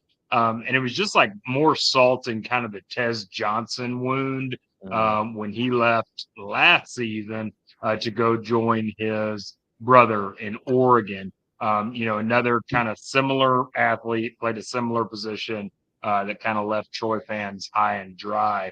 Seabass, who did you see as the biggest loss? Yeah. I think that there are three losses that in addition to Jabri, that are kind of painful for me. Jaden McDonald, that's a kid that I've been singing praises for this whole past season that flew under the radar for the longest. He's out to Indiana. He's joining Kurt Signees, formerly out of JMU, now at Indiana. He led the Trojans with 75 tackles last year. 9.5 tackles for a loss, a sack, and a fumble recovery. He only has one season remaining out there in Indiana. TJ Jackson going out to West Virginia, another one. Excellent name, by the way. Yeah, wonderful, isn't it? That's good stuff, isn't it? TJ Jackson headed out to West Virginia to join the former Troy head coach Neil Brown in Morgantown. Career 94 sacks at Troy, 22 tackles for loss. And then Caleb Ranshaw headed out to Tulane, the Spur safety that we have, the junior. He's following Coach Summerall out to Tulane. All three of those players that I just mentioned have 1 year of eligibility, as well as Jabri. So that, they only got 1 year left. It is a loss to Troy. These are all quality players that we've looked to this past season. But in the grand scheme of longevity of Troy Trojan football, one season's not the end of the world. There was already, in theory, a backup to them. The question now is Coach Jared Parker willing to do what it takes to hold on to those players sitting behind them? Yeah, absolutely. I do remember you mentioning Jaden McDonald in either the championship preview or the preview I listened to before we did the championship preview. It was probably both. It might have been. It might have been both, actually. So let's jump into the portal. I think you just have one page. Yeah. So one page, but are there some quality guys here that you're really excited about bringing into the program towards next season? Yeah, when there's some guys you're missing, and I'm going to start with one to feed off of Seabass because Caleb Ranshaw is leaving. That is a big loss. He was really coming along, especially towards the end of last season. But we have Devin Lafayette coming in from Northern Illinois. He is going to play spear in our defense. He plays husky in their defense. It's one of these hybrid kind of linebackers. Okay. Yeah, it's a hybrid kind of linebacker line, like defensive line type position. Yeah, DeMarcus Ware kind of. This is basically This is what happens when you have a Hall of Fame talent play at your school, and he makes his own position because of how good he is. You end up with something like the spear. And that's what Devin is going to come down and play for us. He had 32 tackles last year, 22 solo, 6'2", 190, fast, physical, shows up to where the ball is and shows up in a bad mood, and should help fill that gap left by Caleb Ransaw. Seabass, how about you? Who are you excited about us getting out of the portal? Yeah, we've talked a lot about defense, but let's talk about a little bit about this offense. Gerald Green out of East Carolina, the redshirt senior running back, transferring over. He's quick, explosive, really gets out of the backfield and can be a real weapon for us. And losing Kamani Vidal this past season is going to be an issue for us. So anything to help the run game become established, has just become the hallmark of the Trojans the last couple of seasons, will really help us out. And I'm going to go ahead and say Cecil Powell at NC State, the redshirt quarterback or sophomore cornerback. He really didn't have a lot of play time at NC State, didn't see a lot of action. But we're really looking forward to seeing him out of the backfield as well. Nice. Absolutely. And then I think you guys are just like a lot of the other teams here, just focusing on the 3 stars throughout mostly the home state of Alabama. So that's got to feel pretty good, keeping guys at home there, especially at least one of them right there in Troy, your athlete, Jaden Boyd. Is he some guy that you guys have heard a lot about, in the high school ranks before bringing him into the team? Oh, absolutely. I mean, that is a hometown talent right there. A product of Charles Henderson High School. The Troy Messenger called him the hometown hero for Troy. So he's going to become the Swiss Army knife for the Trojans. He has a lot of capabilities on both sides of the ball, rated 3 stars, like you were saying. I think the plan right now is for him to serve as a receiver. But yeah, you never know. I think he's really just going to plug into where we need him. So I think that's a solid grab. And Joe, I'm gonna throw it to you. Let's just go on piggyback off of that. Yeah. I think obviously I'm required by state and Troy city ordinance to tell you how, that Juwan Boyd is the truth. And I believe that he is. Obviously, he played his high school games in Veterans Memorial Stadium. The guy literally has a power tee on his chest. It just grew there naturally. So, I mean, he's going to be an amazing player. We look forward to seeing him develop.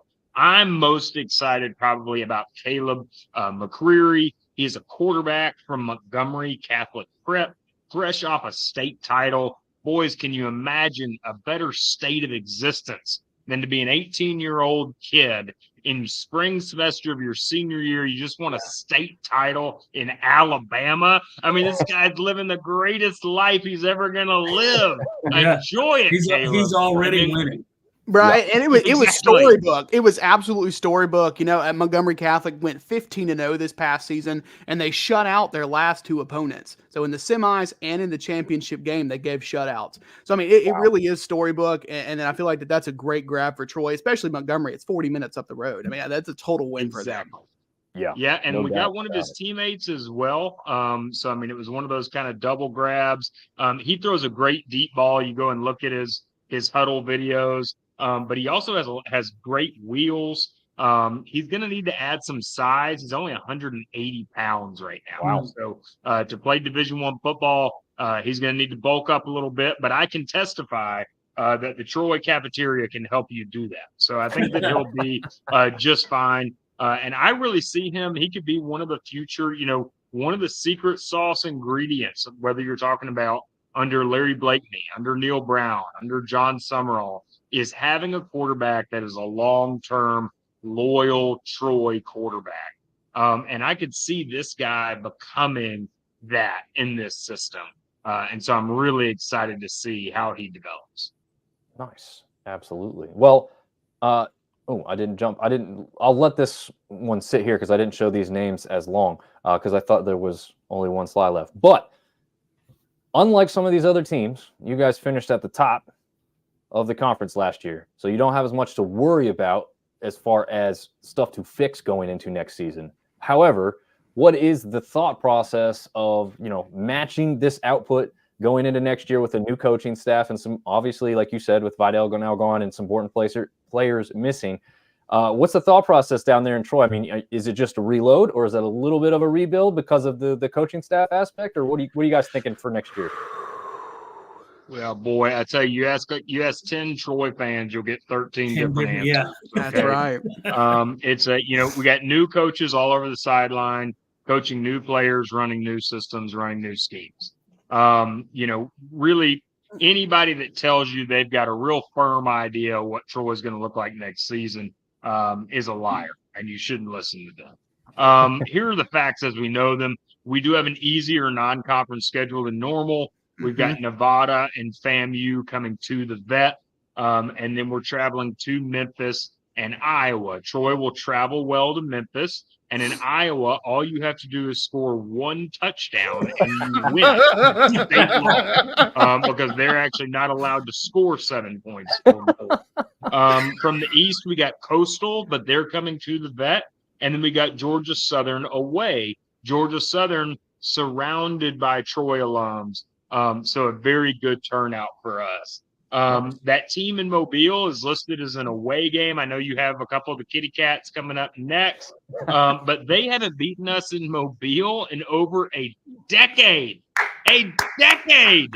Two presidential administrations. They have not beaten us in Mobile. They have never beaten us in their new erector set layaway bought from Target Stadium. They've never beaten us there. So we're not worried about it. That's not an away game.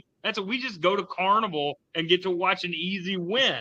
Way too early prediction for me. 9-3 losses to Iowa, Memphis, and Georgia Southern. That's what I would put. As my way too early prediction. But come back to me in July when we do our season preview, and we'll see how neurotic I've gotten in the 6 months from recording this to recording that. Seabass, how about you? Go ahead and join me in my neuroses. Yeah, absolutely. And Coach Jared Parker really does have a task in front of him. There is a storied history of success at Troy. And everybody looks at Troy and they're like, oh, that's that team that might roll over this time. You got to get over yourselves. It ain't going to happen. Okay. We got it 8 times. We're looking at 9. We're looking at everybody else. We have the most Sun Belt wins by a margin. Okay. Championship wise. I need everybody else to step up to the plate. But you hadn't done it yet. All right. This season, the concern for me is, simply put, the defense has to replace all 5 starting defensive backs from 2023. And I think that's the biggest problem and red flag that we have right now, because Troy is known as that down, hard-nosed, dirty, blue-collar style of college football. They're known as that team that is not going to roll over. And you got to come in and earn that victory, okay? Even when we're having a down season, you can't count us out, especially defensively. So I feel like that's the big problem for us right now is defensively. But looking at at who we've picked up here so far through the transfer portal and these high school kids, I feel like we are addressing that. And I feel like Jared Parker is doing a good job about keeping some of these players in. And that was probably the biggest red flag that all 3 of the Troy boys had whenever we hired Jared Parker is, can he keep the defense in line? That's what Troy is known as. And as an offensive guy, it wasn't necessarily the fit that we expected. We expected a defensive individual, particularly from the Southeastern region that really knows the style of football that's played down here, because it's just different. Alabama, Mississippi, Georgia, Florida football is just different. It's a different mindset, and it's a different kind of caliber of player. And we expected somebody to fit that mold, and it didn't quite happen that way for us. But I feel like he's done a really good job at keeping what we have right now attained and intact. And we're bringing in some quality players on both sides of the ball. So my too early prediction right now is 8-4. I feel like we're going to stumble. I say that every season, though. We're going to trip and fall at some point. It's not going to be in the IKEA set that's down there at Hancock Whitney. That's I was not literally thinking of IKEA furniture when he said Kmart. Yeah.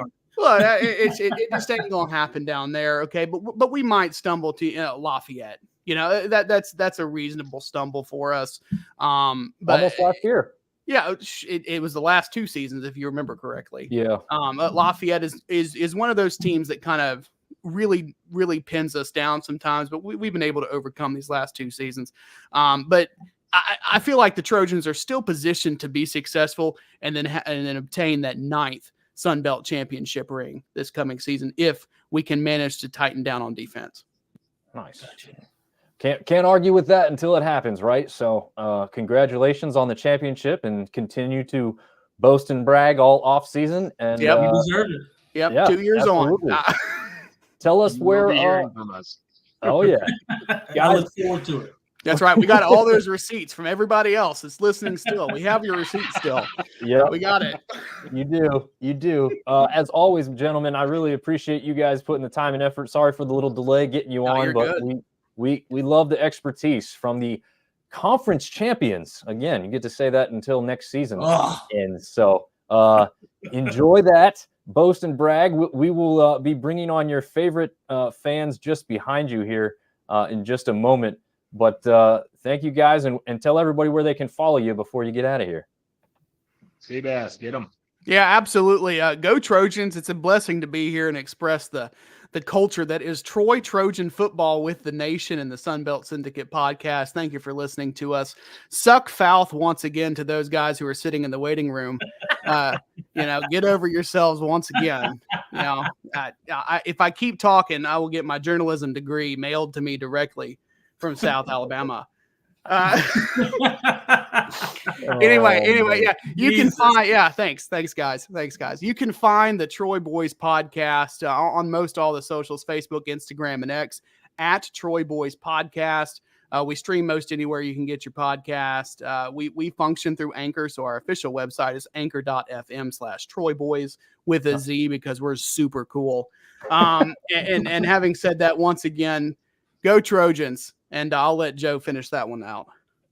Yep. God bless you, Blaze Brown. Thanks, guys. All right. Thank you, guys. We'll see you soon. Class act, always. You got to love those guys. Always a good time. It looks like our South Alabama boys needed to connect their device. So in the meantime, they're sending me a message here on need a few minutes to adjust. All right, we'll just jump in to who do we have next? Oh, Dusty Thibodeau. We're going to go with the Warhawks next. Let me pull up, get ready here. But welcome, Dusty, to the show, man. Thank you very much for joining us. One of the hosts of the Fun Belt podcast, as you can see the logo behind him there in the background. Welcome to the show, Dusty. Thanks a lot, guys. It's old men of the Sun Belt here, being here around since day one. I'm staying up late, man. You don't know the bags. I'm ready to take my walker and head to bed. Well, we're sorry for keeping you so late, but we really do appreciate you coming on. We'll go ahead and get started here. ULM, obviously not a season that they want to remember for a multitude of reasons, I guess, but there might be some promise coming in here with a new coaching staff, and I know people are excited about it. Before we get to that aspect, I guess talk about the guys that did end up leaving the program to start us off with. Yeah, everyone wants to focus on the 2-10 record. ULM's horrible, terrible, and everything else that you could say. But if you look at that list, there's a lot of guys that wound up kind of making that jump into the P5. You look at A.J. Watts going to Memphis there. That's the American Big 12 of Michael Batten. Max Harris makes the jump to San Marcos. I love some San Marcos, so I don't really blame him on that. But, there's been a lot of guys that have really moved on. I think this year that a name that we'll see in the draft overall that would have been a big impact player if he would have stuck around is Josh Newton, who wound up going to TCU, playing a big part of them getting to that national title game last year. That's the talent that ULM keeps losing time and time again. That really, it's just frustrating to see them go off and succeed like they are, knowing that if they stuck it out, they ground it out there at ULM would not be in a 2-10 type situation. Yeah, absolutely. One name that I was really disappointed to see here on the second page is Bugs Mortimer. I just love that name. So it's disappointing to see him move on for that reason. But yeah, like you said, there's some names here that have gone on to some pretty big programs. So like you said, What about the kicker there? I mean, was that the starting kicker there, Derek McCormick? That was a starter. Missed the last 2 games of the year due to an injury, and that really hampered him. Where it just was. I mean, not to say that ULM was going to go in and really get the upset win at Ole Miss, or really once the season was kind of done and they fell behind, get that loss there at Lafayette. But it wasn't a fair fight when you can't really punt the ball to be able to flip the field when your offense stalls. You can't.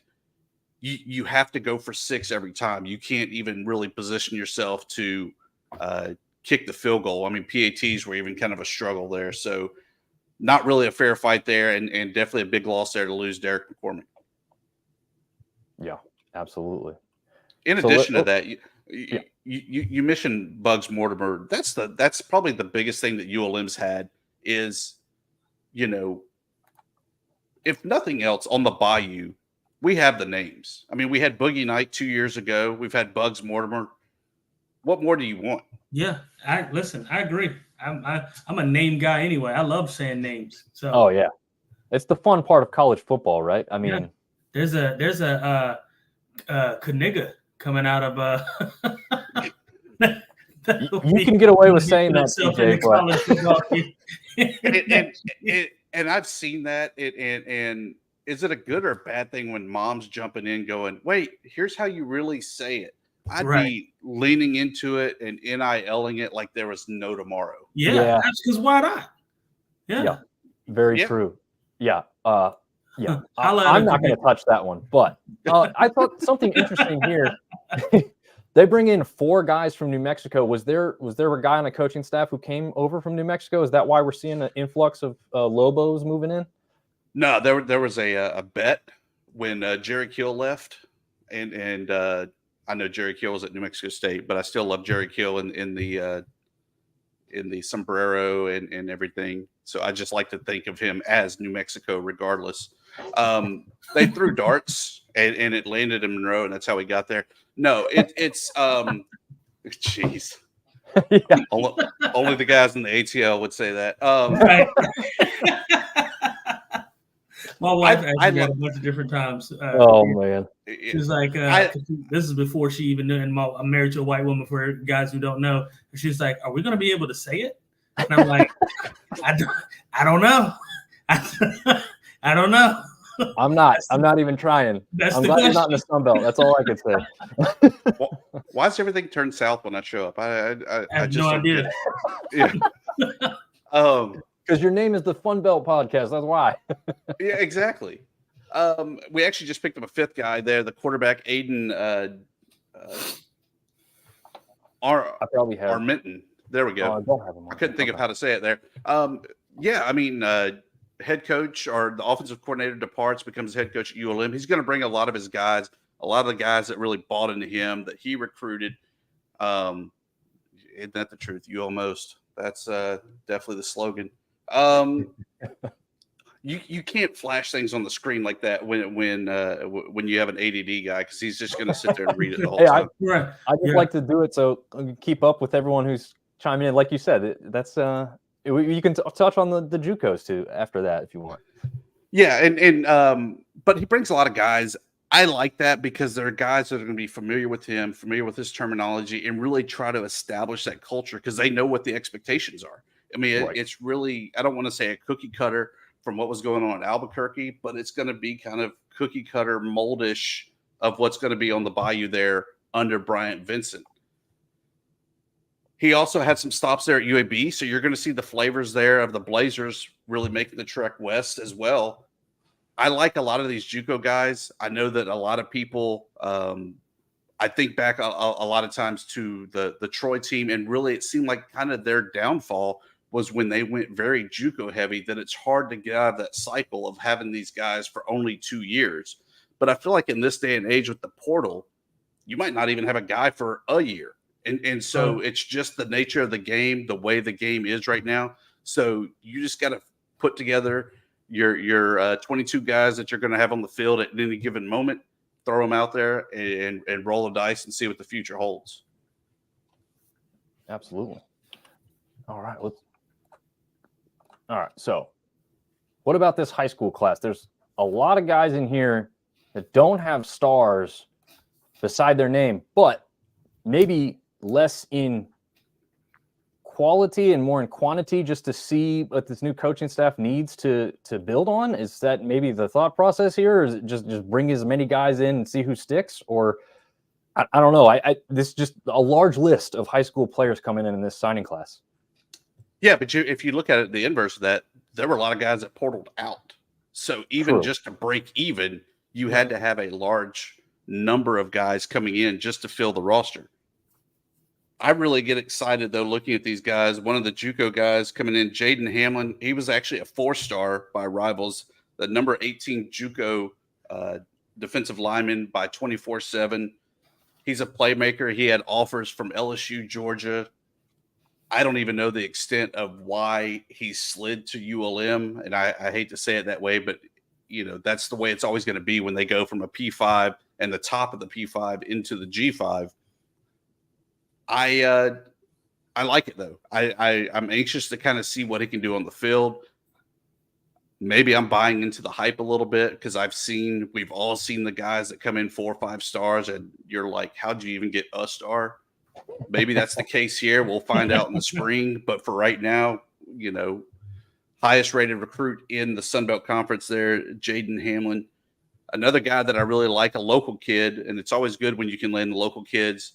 That's going to be Nate Green out of West Monroe, right across the river there from ULM.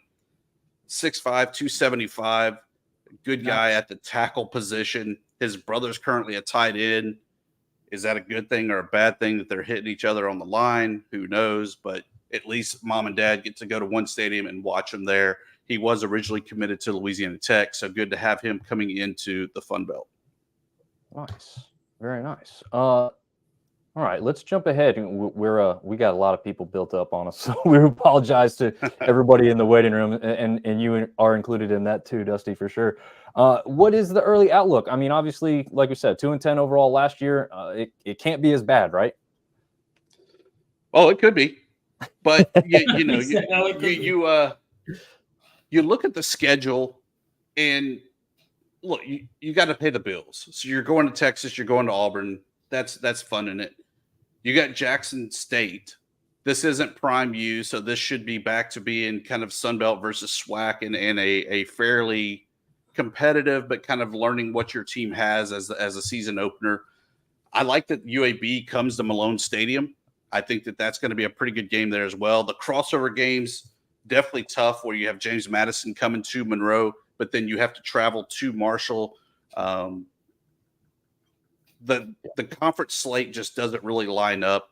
I do like that we're in the West. I do feel that the West is going to be pretty wide open when you look at the amount of talent that Troy lost, that South Alabama lost. There we go. Hamlin dropped due to injury. Well, good. I'm glad he did. Somebody's going to win that one. Yeah. I think really kind of early on and until recently, I was very sold on Texas State being the team to beat in the West. But now it's like Arkansas State and then maybe everyone else just kind of falling into order. Yeah, no doubt. I think it's up in the air more than, like you said, just a day or two can change a lot. And it seems like that's very possible there with what's going on there at Texas State. But still strong overall, and hopefully ULM continues to flip the script as I had written on there and just improve overall. I mean, I don't know if it's even possible to get 14 teams into a bowl game, but I'd love to see some way for it to happen. So, Dusty, where can everybody find you and the show as you guys continue to go on with the Fun Belt podcast? And as you said, added a 5th member to you guys. Yeah, so we're WarhawkReport.com, Warhawk_report on the X, and FunBeltPodcast.com, where you can find our full catalog. Our podcast is available wherever you stream, Spotify, Apple, so on and so forth. Awesome. Nice. Thank you very much for coming on and sharing time with us. We'll certainly have you on again, and we'll do a better job of staying on time in the future. No, it's all good, man. I appreciate it. All right. Have a good one. You did. Thanks. All right, let's jump right into Jason. from the To the Top Talk. It's too many T's, Jason. It's okay. That's okay. Hey, you guys. Number one, everybody that I've listened to so far is way more well versed on what's going to happen. And number two, my voice is pretty hoarse because we just left the basketball arena where we played Arkansas State. Nice. I didn't think I was going to make it back in time. It was a crazy game. Southern Miss ended up winning. It came down to the final buzzer. There was, shocker, several questionable calls by these SBC refs. Ooh. I don't know. I wish I could be as bad at my job as they are at their job most of the time. It's and this is coming from somebody that lived in the Conference USA world for the longest time, which that should tell you something. But anyway, I am here, and I am going to do my best to answer you guys' questions. I have a Victory Miller Light that I'll be sipping on the entire time. So that's awesome, man. Well, fire away, and I don't, I will prove that how little I know. Let's roll. You're gonna know more than you think. Trust me. It always happens to the guys who jump on here, and then you just start rolling into it. So just like everybody else, you can start off here with the portal losses. You've got at least one guy going to another conference foe. But who's the one that you're focused on that you didn't want to see leave, I guess? So the deal with us is we were really bad, right? We were really bad this past year, coming off a bowl season the year before, even though bowls are really easy to get to these days. But for me, Jerquan Scott is going to Ole Miss. Now, he was a false start machine a lot of the time, but he's also a true center. And, we weren't able to play him at center a lot. So he was your best option there. And if it wasn't him, it was Bryce Ramsey. Well, Bryce is gone also. So, those are the two that I think that it's such a huge question mark, losing offensive linemen in basically a run first offense. And then not a loss transfer wise, but Frank Gore Jr. is gone, right? He's going to the NFL. So all of a sudden, if you're replacing basically your entire offensive line, and you are and you're missing the guy that can accidentally make those offensive linemen look really good in Frank Gore Jr., that's a problem. Throw into the fact that there's a new offensive coordinator and and a new quarterback. So there's so many question marks going forward. But that being said, from a 3-9 team, when your coach Will Hall, I think that's kind of the way you have to approach it. Is what we did wasn't really working. I basically have one more year to prove that I can do it. So here you go. In this day and age, you can do all of that. A few years back, you couldn't make all these adjustments, right? On the fly with the portal. So we'll see if it works out. But as far as the biggest ones that I would say is strictly portal guys, Scott and Ramsey, and having to replace them is something to look at for sure. Yeah. Absolutely. No doubt about it. But maybe you've got some guys here in the portal additions. It looks like really only one offensive lineman that I see listed currently. He's coming in, Zach Conti from Eastern Michigan. But is there anybody else that sticks out on maybe the playmaking side? And I think it's pretty obvious, but I'll let you take it away from here. Yeah. Well, I guess you're referring to the quarterback Tate Rodemaker from Florida State. So yes, sir. Yeah, we got to have one, right? Doesn't everybody have to have a quarterback? It's the guy that touches the ball every single time.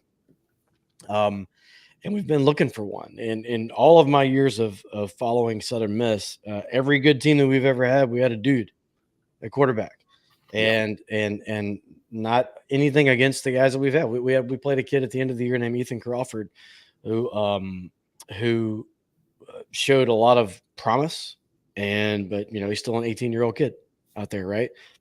We had the transfer last year, Billy Wiles, come in from Clemson, and he had some bumps in the road. He's still, I love Billy, but he wasn't experienced either, really, outside of just being in a quarterback room in a place like Clemson. Then Holman Edwards portals out, so Tate's kind of the guy. And on top of that, and I know that you guys are going to get to high schoolers in a minute, so I'll stop that. But another guy that I don't even know if is listed. Is he on this list? I don't see him on there, but Jonathan Davis from Mississippi State, defensive lineman. First, I saw him somewhere. Oh, there he is. Okay. Yeah. Which, by the way, I'm so glad that you guys are doing these graphics because I saw everybody else in front of me and I was like, oh crap. They put serious effort into this. I just walked home from the gym just trying to make it on time. So Jonathan Davis, he's a huge get. It's probably going to turn our defensive line into one of the best in the Sun Belt. Be actually able to put some pressure on the quarterback, and so that is a huge get for sure. So out of that list right there, everybody's going to play, but the two that I would look at is hopefully Tate winning the job, and then Jonathan Davis on the defensive line.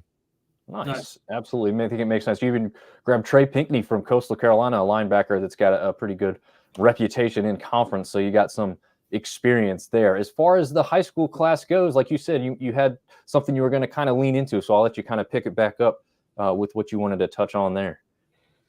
Yeah. Well, the best high school get really is probably Port Gibson safety, Damian Miller. 6'3", 200, 4.4 speed. 38 inch vertical. Jeez. He'll probably likely play as a true freshman. And according to my good guy, my main man over at 24/7 Sports, Glenn Dyer, he says he's definitely a P4 type talent. Wow. So, you look at him and outside of him, I don't see on your list here, I don't see John White anywhere on there. Is he on there? Yeah, the middle, this one. Back out of Madison, yeah. Okay, yeah, John White. So this kid, I mean, he broke the state record in yards passing, all time record. And so he's starting for more yardage than anybody in the history of people that have played quarterback in the state of Mississippi. Wow. So that's a pretty big deal. And, Coach Hall always talks about just having kind of like one strike against you. Well, whether that be, your height or maybe your 40 time or your vertical, just, people that would normally be recruited by everybody in the world, except for they have just one strike against them. And John is kind of the height thing. He's 6 foot, right? There's been plenty of good 6 foot quarterbacks in the past. Is he going to come in next year and play right away? Well, if he does, that means that we whiffed on Tate Rodemaker. But, it's never a bad thing to have guys that are going to be able to push people in that quarterback room. And if there's anything that we have now, I'm not positive that we have the quarterback of the future that's going to take us back to a bowl type team. But I know we got plenty of people who have plenty of talent in that room, and that's a good thing. Absolutely. Yeah. I mean, I know people are very excited for Tate. I think he brings an element to the game that, you haven't had in the past year or two at least. So maybe that pairs up with bringing the nasty bunch back around with some of these defensive linemen that you brought in and we are going to table that phrase for the foreseeable future. Gotcha. Until we can get back to actually doing that. Gotcha. And it is a cool nickname though. I love the nickname because I'm a wrestling fan, so the nasty boys, the nasty bunch. It's great when you're good. When you're bad, true. I'm like, why are we doing this cheer? We should stop doing that cheer until we're worthy of having the cheer back. Right. All right. Well, speaking of worthy of having the cheer back, again, not the season you wanted last year, not the season that really a lot of people expected. TJ and I actually thought you guys might have been a big sleeper that people were not paying enough attention to, but unfortunately those expectations were not met. So what is kind of the early outlook about, you don't have to go through each game, but just kind of the overall feel? Like, is there going to be a big jump here, a small jump, or where do you think they're headed? Well, I think next season, in particular for Coach Will Hall, a winning season is an absolute must, and probably a bowl game. Probably a legitimate bowl game, but it is a tough schedule.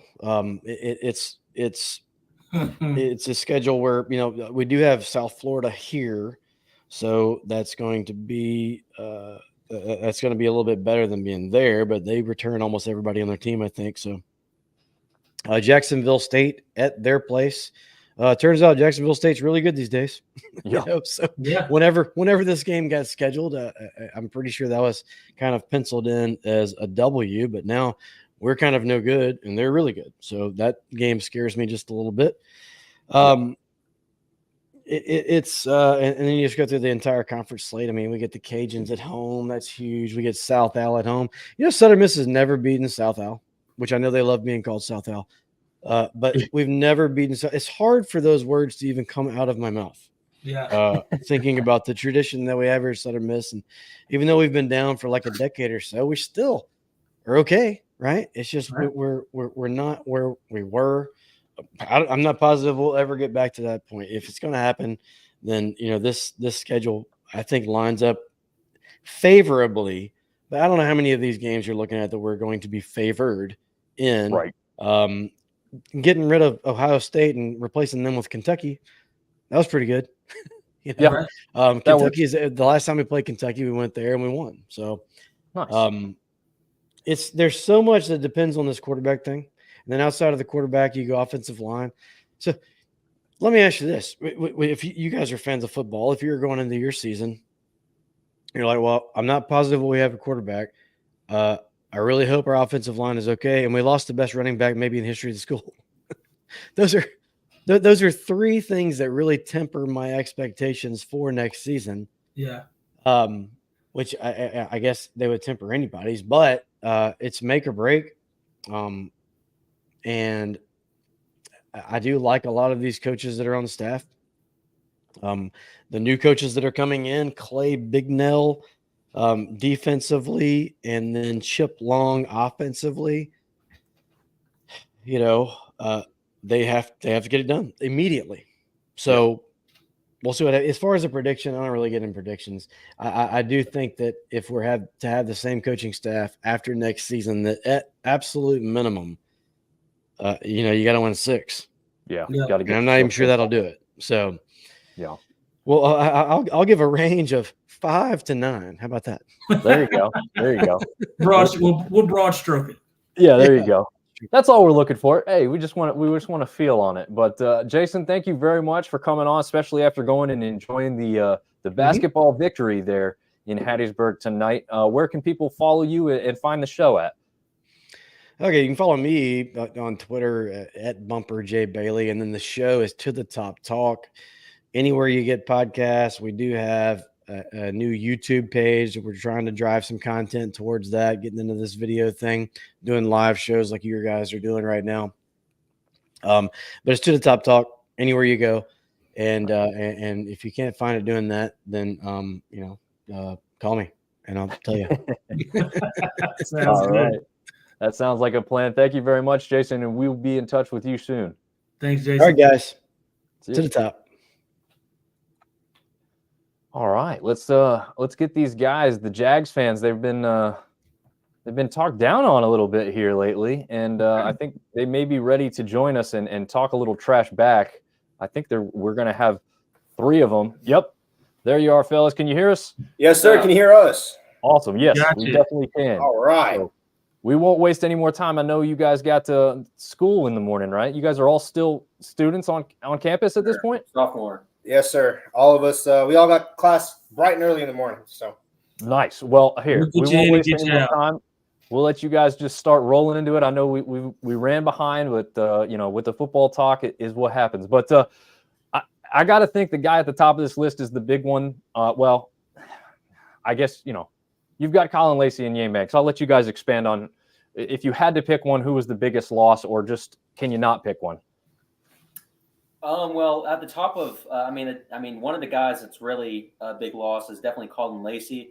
Was obviously top 5 in the nation in receiving yards. You can't just replace that production. That'll be very hard to replace. The wide receiver room will be a bit bare without him. But like you said, Yam Banks is another guy that should, obviously he was very productive in 2022.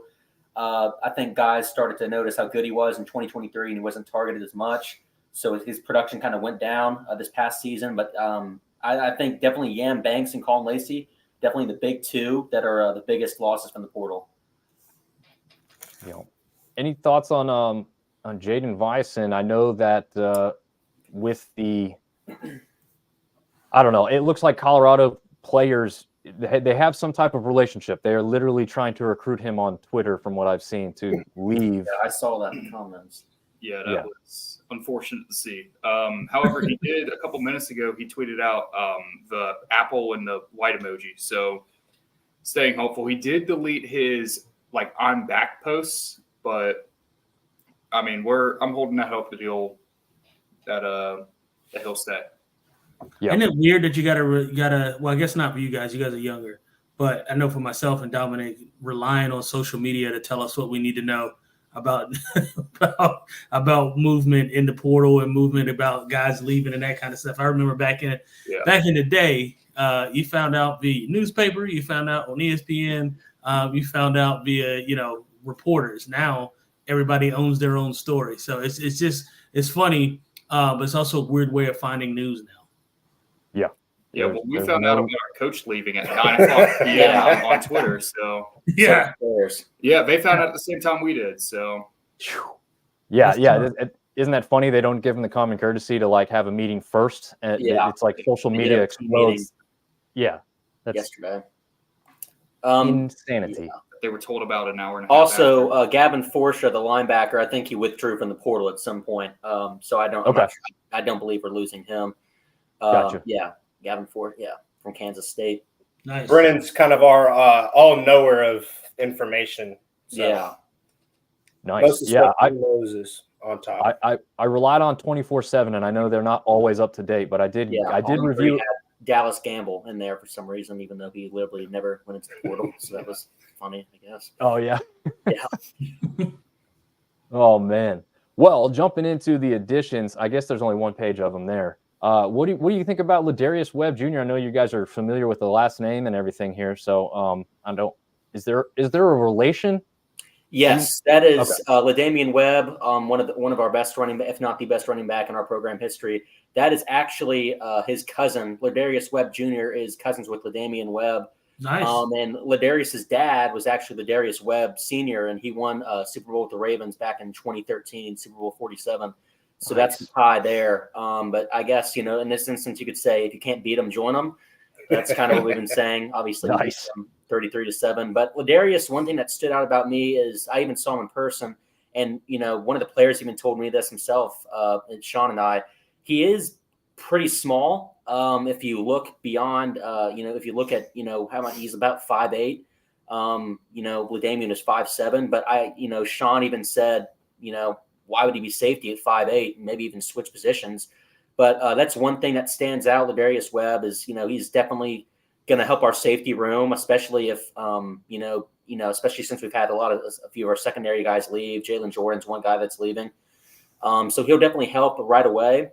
Tight end was obviously a need, so Andrew Bench is a big addition. But one guy that's not on this list, I don't know if there's another page or not.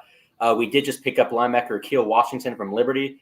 2023, he only had 2 tackles, but the past 2 years before that, 2022 and 2021, he was very, very productive. And a linebacker is a very big need for us as we're losing guys like Quentin Wilfon and Trey Kaiser. Linebacker is a very big need for us. So getting Akeel Washington from Liberty is a big addition for us. Yeah, that is. I did not know that one. Like I said, I'm relying on what I see online. Yeah, it's not on 24/7. It was not on 24/7. I did notice that earlier. Yeah. Okay. Gotcha. Just retooling here, and these guys in the high school class, I mean, at this point, with where you guys are at in life, they're not much younger than you. Is that a tool for you? Like, are you more familiar because you're in that area, and a lot of these guys are actually pretty local to where you guys are at right there in Mobile?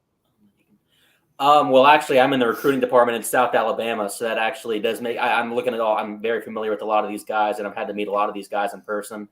But yeah, it definitely is. The ties are very close. Yeah, very close. All these guys are pretty local, like Mobile, Sims, Decatur, Alabama, Columbia, Mississippi is definitely an area that we recruit out of.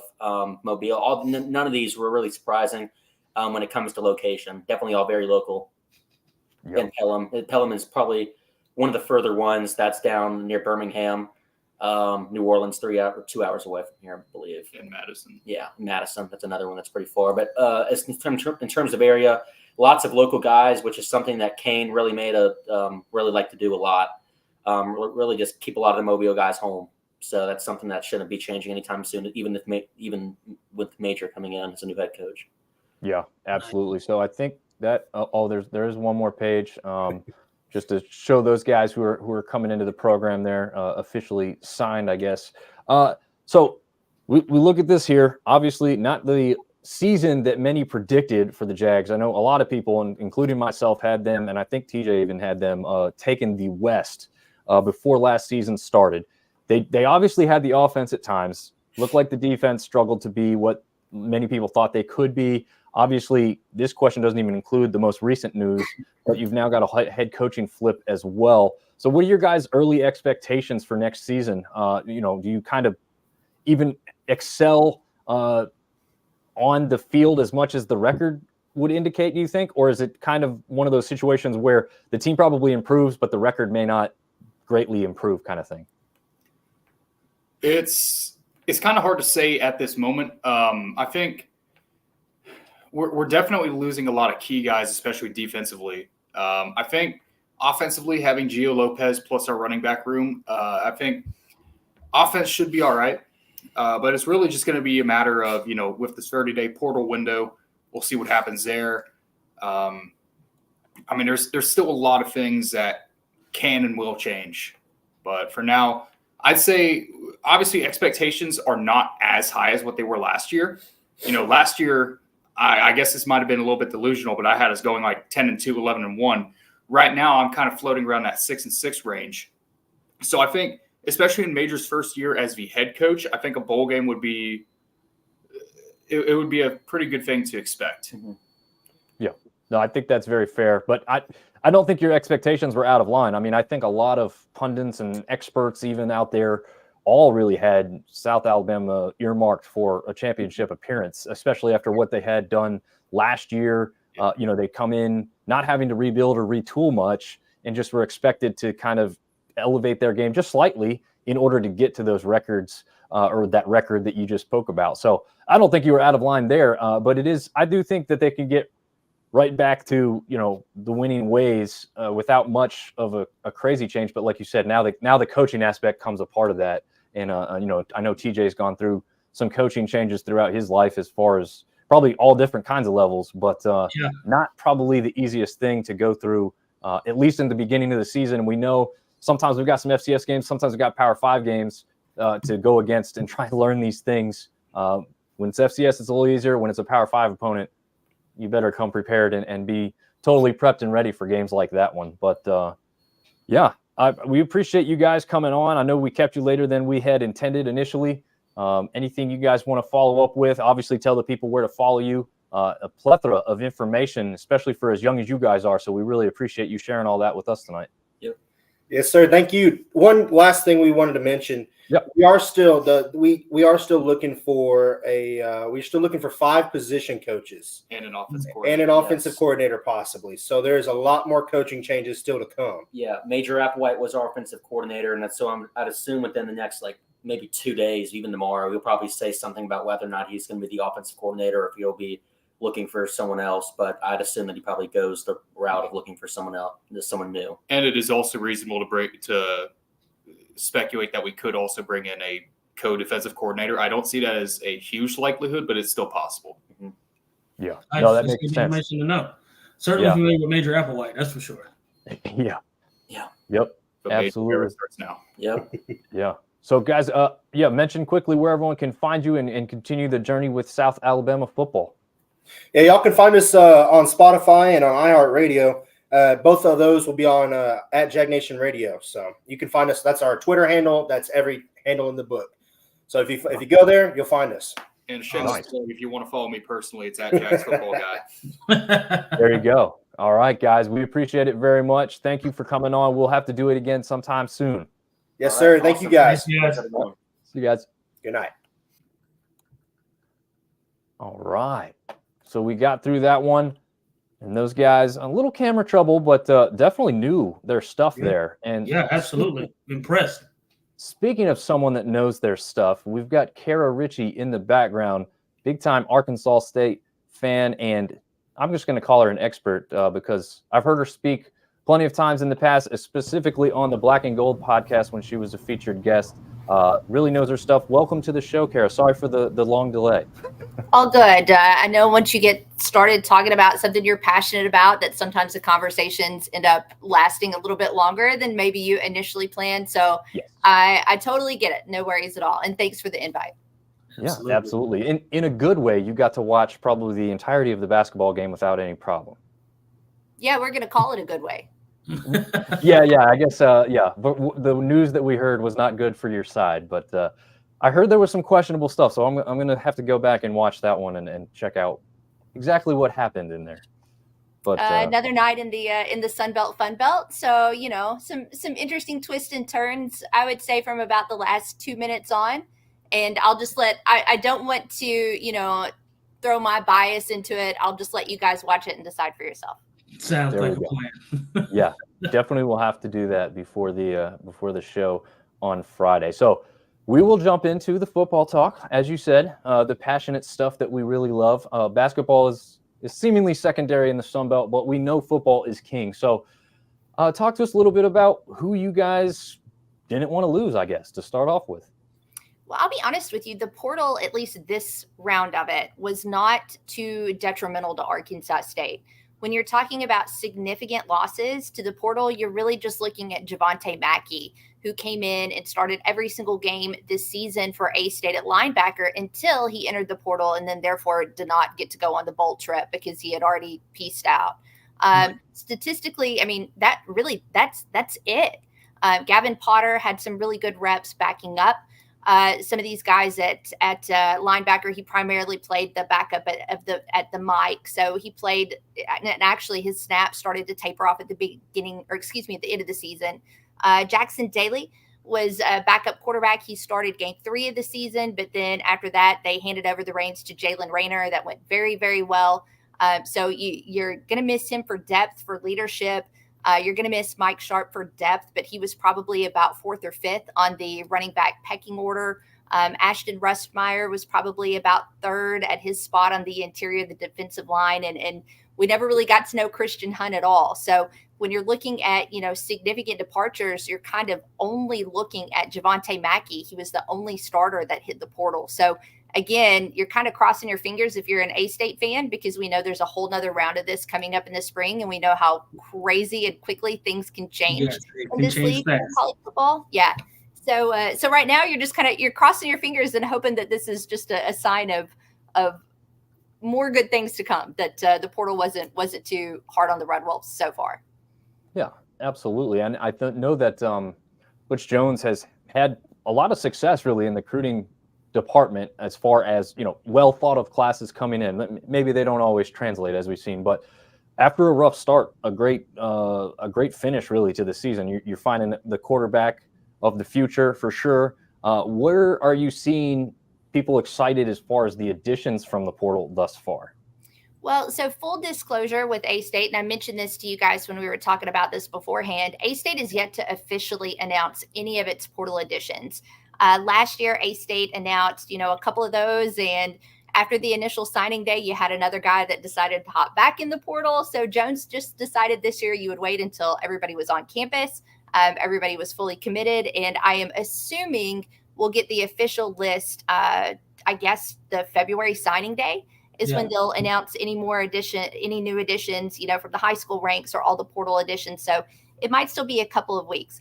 From the list that I have seen, it looks like you guys have, you know, on the screen, you have everything mostly correct. I'm not sure.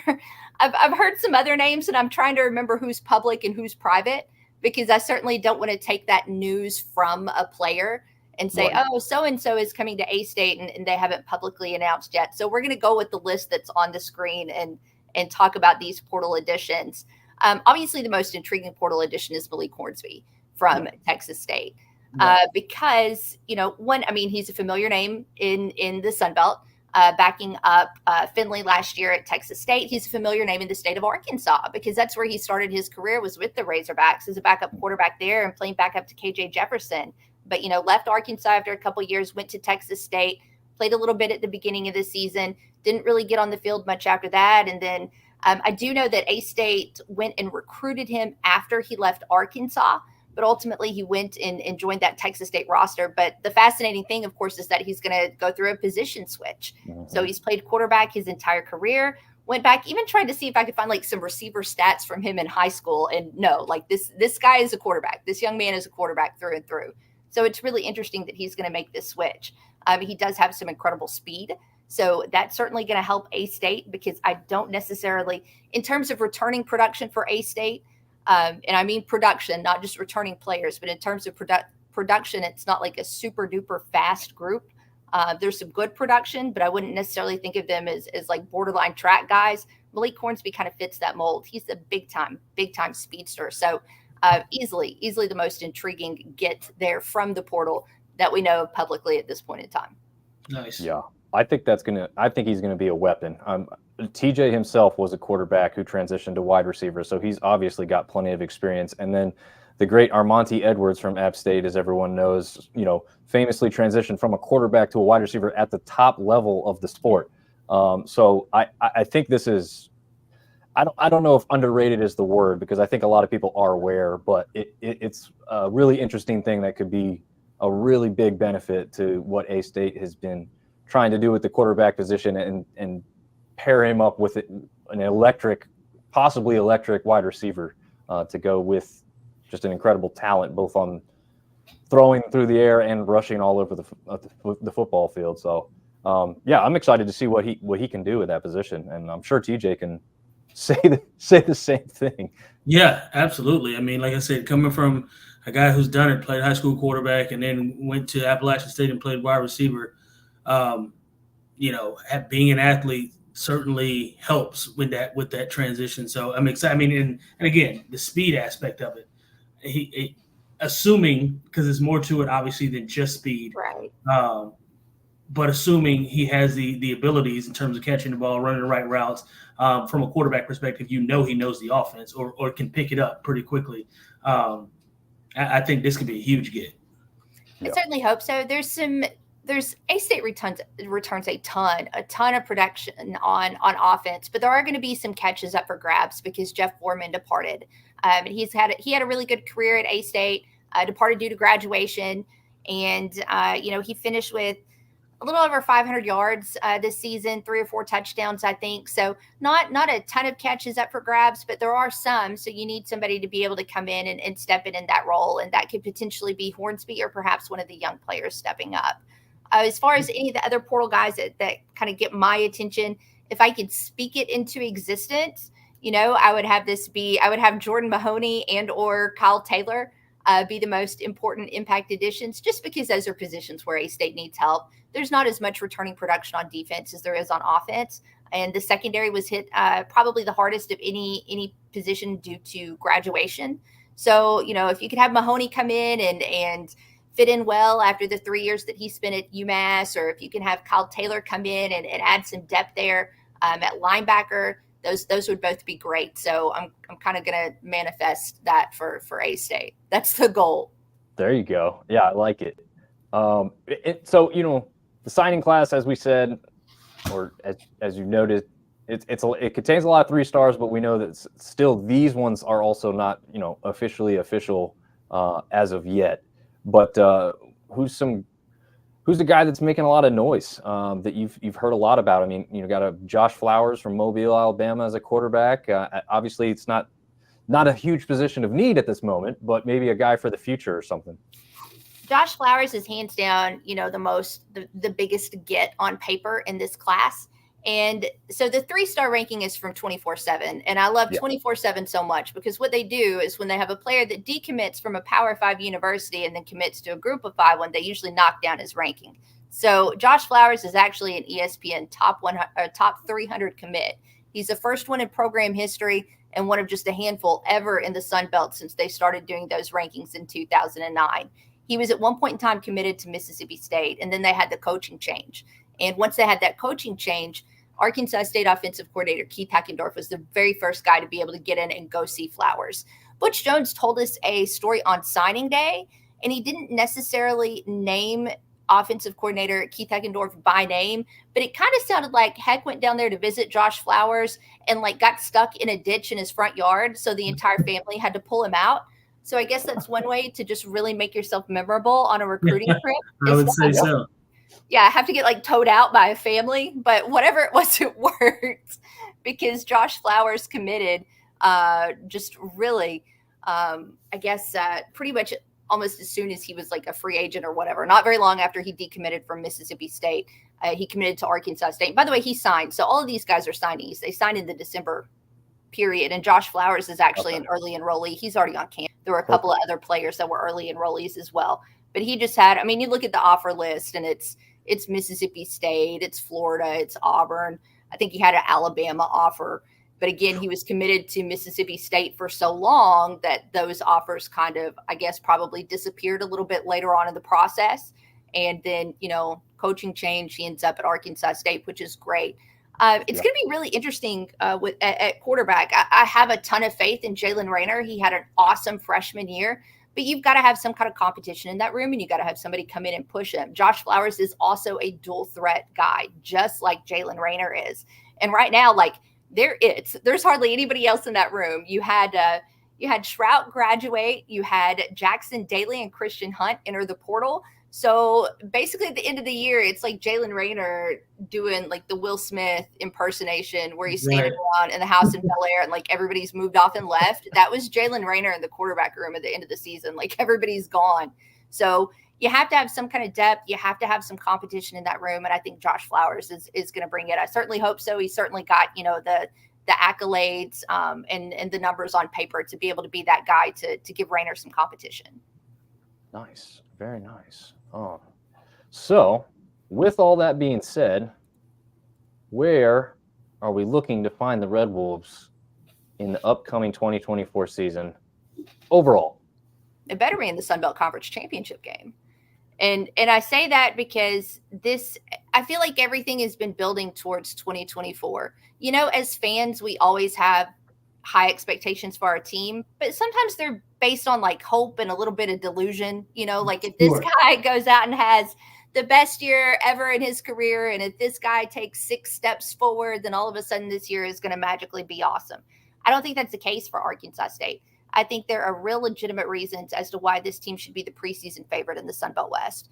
First off, it's year 4 of the Butch Jones era. He inherited a little bit of a mess of a roster. His very first signing class, he was hired like 72 hours before signing day. So you barely had anything put together there.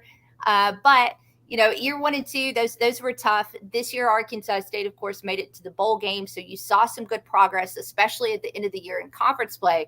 But next year is kind of the year where everything is building in that direction. You return Butch Jones. As of right now today, January the 17th at 10:27 p.m. And I want to be very specific here because, again, things change quickly. But as of right now, this moment, Arkansas State is returning both of its coordinators as well. And both of these guys have been in Jonesboro with Butch since he came in December of 2020. So you have all of this continuity with your head coach, with your assistants, with your rosters.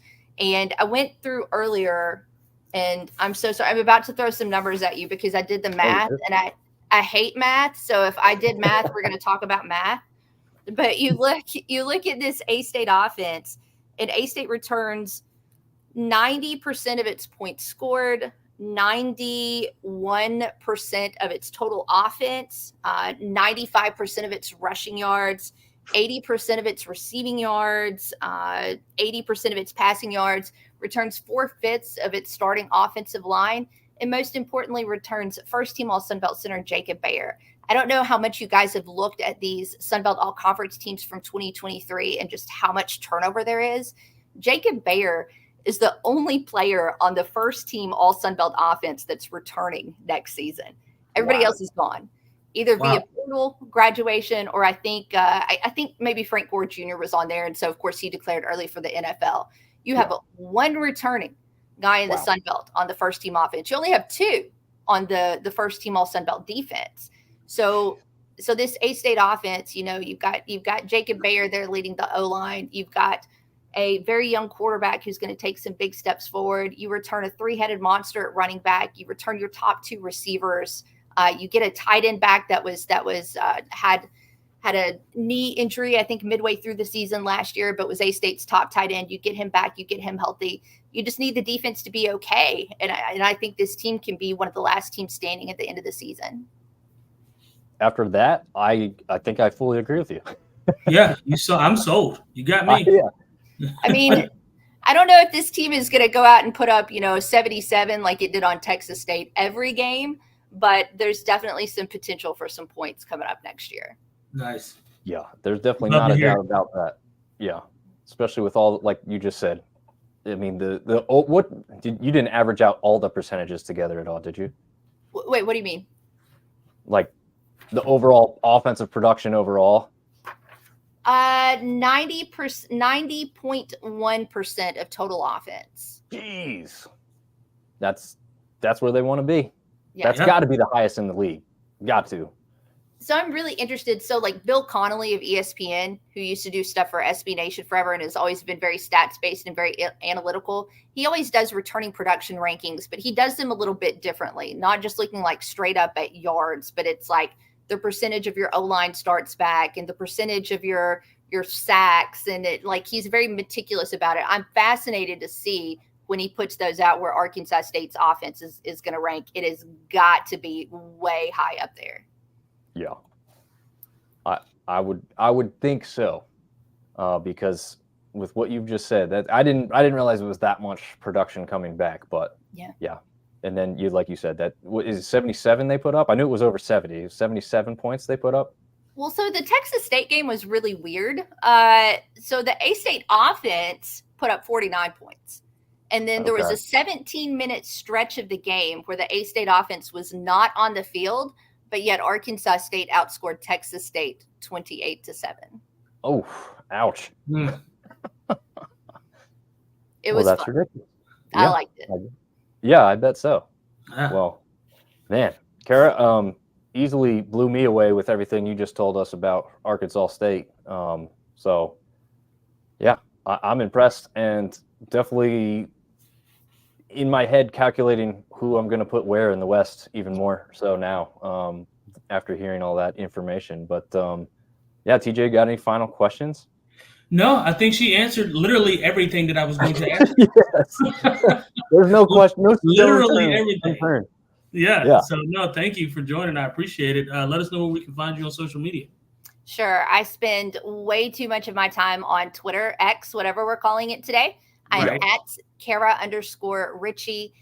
So I just yell at me, send a DM, whatever. So that's where to find me on social media. I'm also on air Monday through Friday, noon to 2 Central Time on the Ticket Radio Network in Jonesboro. So that's at 953theticket.com to stream there. And then I do some stuff on Arkansas State football game days, but that's, about 7.5 months in the future. So if we do another one of these before the season, I'll throw out all those notes then. Nice. Oh, we're definitely having you back on after this. Absolutely. Encyclopedia we were just given on Arkansas State. This wealth of knowledge. Yeah. That's. I mean, I could tell she didn't even look at notes until she looked at the numbers. She's just going off the top of her head. You can tell she does this for a living on the radio because it's clear professionalism at its finest. So thank you very much, Kara. We really, really appreciate all the insight you just gave us, and be sure to follow her on Twitter. Thanks, guys. Appreciate the invite. Had a good time. Thanks so much for having me on. We'll see you. Absolutely. Thank you. All right, man. This has been awesome, and we've gone way long, but we do still have a few teams to get to. TJ, do you need a little break at all, or do you want to just roll right through a couple of these teams, or how you want to do this? Yeah, we may as well just roll through it. I mean, we're here now. We're here. Yeah, I know, right? So we had some write-ins for some of these teams. So we'll start with the Old Dominion Monarchs. We had, Mike from the Monarchs write us a big write-up, so we'll go through this. Their biggest loss from the portal, he says, is Terry Jones, a safety to Indiana. Shocker, man, right? Like Kurt Signees taking a player from the Sun Belt. Imagine that. Yeah. He had been a starter here for 3 seasons, had been here for 5 total. He was an effective player in coverage, but really earned his value in the run game, an area where the team excelled in total.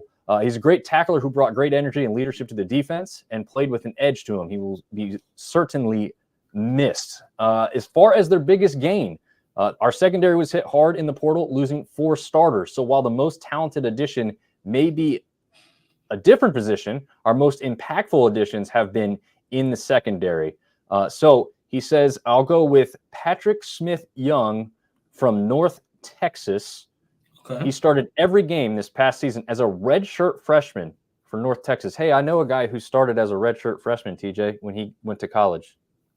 Yeah. I think I'm looking at him at the camera right now. Well, actually, I wasn't a freshman. I was a true freshman. Oh, yeah, I guess that, yeah. I was thinking, okay, you got me. Jock Roman was a redshirt freshman who started every game. Was he? Yeah. Okay. So he started every game as a productive player, finishing with 77 tackles, 2 passes defended, and 1 forced fumble. Getting a guy that could start at this level very early in their career is a major boost to a unit that needs to replace a lot of talent fast. Honorable mention is Bryce Duke, the running back from Virginia Tech. They got to like that one too, right? Yeah, you have to. Stealing from a Power 5 guy there. The high school signee with the most promise or expectation coming in. He said this one was tough, but he had to go with wide receiver Keyshawn Mister, who had multiple Power 5 offers, including Maryland and Boston College. He sits at 6'2", 180 pounds. He has the size and speed to contribute immediately. A quick outlook towards 2024. Next year's success will hinge hugely on how well the offensive line does in pass protection. This was a major problem. In 2023, we led the country in sacks allowed, limiting our offensive success rate. And granted, sacks are a team stat, but the QB needs to make quicker progressions, and wide receiver need to make better decisions in this option route offense. If the O-line can become just mediocre in pass blocking in year 2 of this offense, it's the year that typically makes the biggest jump. Our pass game and running game should see big improvement, lowering the amount of time our defense is on the field, another stat we did poorly in, and theoretically scoring more, taking pressure off the defense.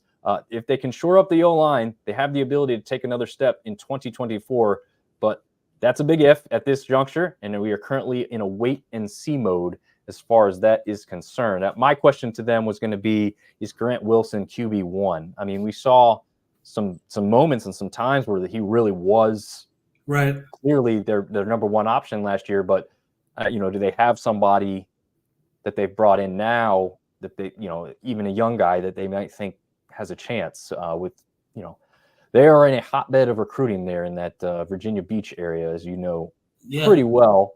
Did you play with anybody from the Virginia Beach area? No, not on my team. We didn't have anybody from Virginia. We had a couple guys from Virginia, but not from the Virginia Beach area. And really the guys that we had most of the guys that played that were starters on our team were either from North Carolina or, basically South. Georgia, Florida, South Carolina, couple guys from Texas, but really North Carolina, South Carolina, Georgia, Florida. Yeah. Makes sense. I just didn't know if you had remembered anybody that you might have played with from that area. David wants to, does Indiana have any players not from the Sun Belt this season? It doesn't feel like it. I'll tell you that. Right. Definitely does not feel like it at all. So Texas State, we had a write-in submission from Brant Freeman. So I want to get to that. He's done a great write-up on Texas State and the portal there. I'll get this on this other screen so I can control this. The toughest loss from the portal is definitely TJ Finley. That was pretty surprising just the other day. He's a record-setting QB for what was a renaissance season, perhaps a corner-turning year for Texas State football. Easily the best season a Bobcat quarterback has had at the FBS level since the era began in 2012, and one of the best individual seasons ever at the game's most critical position. The loss of wide receiver Ashton Hawkins is another huge blow to the offense. Interestingly enough, Hawkins entered the portal last year, but ultimately elected to return under the new coaching staff and was a key part behind Texas State's huge offensive turnaround just this season. He's been a playmaker for a number of seasons and an established figure with the program, so the loss of Hawkins is huge. TJ, I mean, that's just a tandem that is going to really hurt them going into next season, as we've had Ishmael Mahdi on the show, but those are 2 weapons that helped open his game up.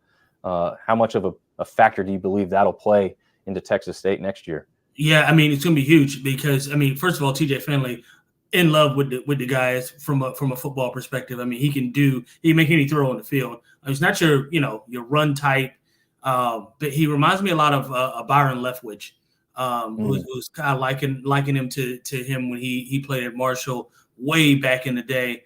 But he certainly can make every throw. He's a big guy, sturdy, seemingly stays healthy a lot. And I that's gonna be a huge loss. Yeah, absolutely. We got Captain America asking where Artie Cat is. Yeah, we haven't seen Artie Cat, and his team's up. Yo boy Cards is saying Texas State needs a regional rival. Yeah, they absolutely do. I don't know who that's going to be, but let's get back to some Texas State action here. So with the actually he does make note of one player we also just talked about with Kara, which was Malik Hornsby, obviously transferring out as a quarterback and becoming a wide receiver there. But he was featured in a number of packages this past season, and obviously now is in a conference rival, and not only a conference rival, but a rival within the same division as well. And coming into this past year, Bobcats didn't have a QB who took a snap from them the year before, and it's looking like that will be the case yet again this season. But last season didn't work out too badly, he says. The biggest gains from the portal, as we can see here, without question, the reported addition of a player quarterback, Jaden DeLaura. Caliber is huge. 32 starts in the Pac-12. He says RIP. Between Washington and Arizona. Yeah, over 8,400 passing yards and 62 touchdown passes at that level makes for an impressive resume. I would say so. I agree with that. You're replacing production with production. So yeah. Absolutely. Other transfers of note from the official signing class in December include wide receiver Bo Sparks from Utah Tech, wide receiver Jaden Williams from Boston College, running back Jalen Jenkins from Washington State, cornerback Justin Harris from Cincinnati. And note that Sparks transfers from the same program as Joey Hobart, who was, I believe he was if he wasn't the leading receiver, he was second, I think, for TJ Finley last year. He was TJ Finley's top target. So I guess that probably makes him the leading receiver there. Utah Tech, I mean, it's a program that I didn't really even know existed, but putting out some wideout talent. Man. All right, here we go. Had to get a sip of water there. The high school signee class, their most promise or talent coming in is going to go with, it's really early to make a call, but GJ Kenny is really excited about the incoming class. Of the 22 players added in December signing period, half are high school players, or half of them, 11, are high school players, and 10 of those come from high school rich Texas. The lone non-Texan is tight end Derek Osman, an intriguing base on his size alone, 6'6", 235 pounds. That is a high schooler who is vastly bigger than myself, which is I would say so. Almost a foot taller than me, minus 2 inches. Yeah. Oh man, he says they also bring in a pair of freshman safeties in Tice Williams and William Mitchell, one from Conroe High School and one from Fort Bend Marshall High School. It's a long name for a high school. But they're going to come in and add some depth to that defense. For the second straight year, a quarterback from the high school ranks is entering the program. Brad Jackson from S.A. Ragin, who is an early enrollee, will join the team in January, as will wide receiver Kalen Evans from Frisco Emerson High School. Kenny's staff has done a remarkable job building relationships back in Texas high school football community, and I'd expect that influx of talent with this program keep heading in the right direction for years to come. Yeah, I mean, when you're recruiting the Texas area in football, you got to kind of win it, and they've leaned into it heavy. I think you saw the Take Back Texas hats and hashtags and everything. Yeah, so I mean, they're full bore. The outlook for next season, these are kind of uncharted waters for the program, building off of success. They haven't really had much of that in recent years. The 2023 season marked the first winning season for the team since 2014. A good reminder of how quickly this portal game and NIL stuff has changed the game here. And now there are actually expectations in San Marcos. The past several seasons, the Bobcats have been predicted to finish last or near the bottom of the Sun Belt, and now they're considered to be a contender in the West Division, a team that could play for a conference title this coming year, something we haven't said in a long, long time. Between the job GJ Kenny and his staff did in year one, the leadership in place at the athletic director, Don Coryell. I don't know if I'm pronouncing that correctly. Really good luck. It's about the second time I've read it, so I don't have it coming out real smooth. The university president, Kelly Danfus, the optimism surrounding this program has never been higher, and I'd say the prospects look good for the team again next year. TJ, I think we'd both pretty much agree with that. Yeah, 100%. Yeah. So in closing, he says, while the losses of Finley Hawkins and linebacker Brian Holloway, who was the MVP in their bowl game, also the defensive end, I think just today, or was it yesterday, defensive end Jordan Revels and safety Sean Holton and others will be felt. A number of key players are returning, including our favorite guest so far, Ishmael Mahdi. The schedule is also friendly. 7 home games with only 1 non-conference game away from home, being in NRG Stadium in Houston, where they'll play against Sam Houston State, so another in-state school. And it's a short 3-hour drive for the Bobcats fans. We know that that's not a big deal. They traveled in great numbers to go see the victory over Rice at SMU Stadium. So no big deal for Texas State to do the travel aspect there. There no longer seems to be a sense of pessimism from the fan base. It's off the chart optimism. And I think we've seen that with everything we've come out with Texas State. He says that's translated into more donations, NIL contributions, and higher attendance level. Texas State is officially on the map, and now we're looking to make a permanent residence here. They're in the state to do it, right? I mean, that is a fact. And Texas high school football, that there's no shortage of recruiting. That's for sure. There's not enough colleges in Texas to go around for the high schools, for sure. Yeah. So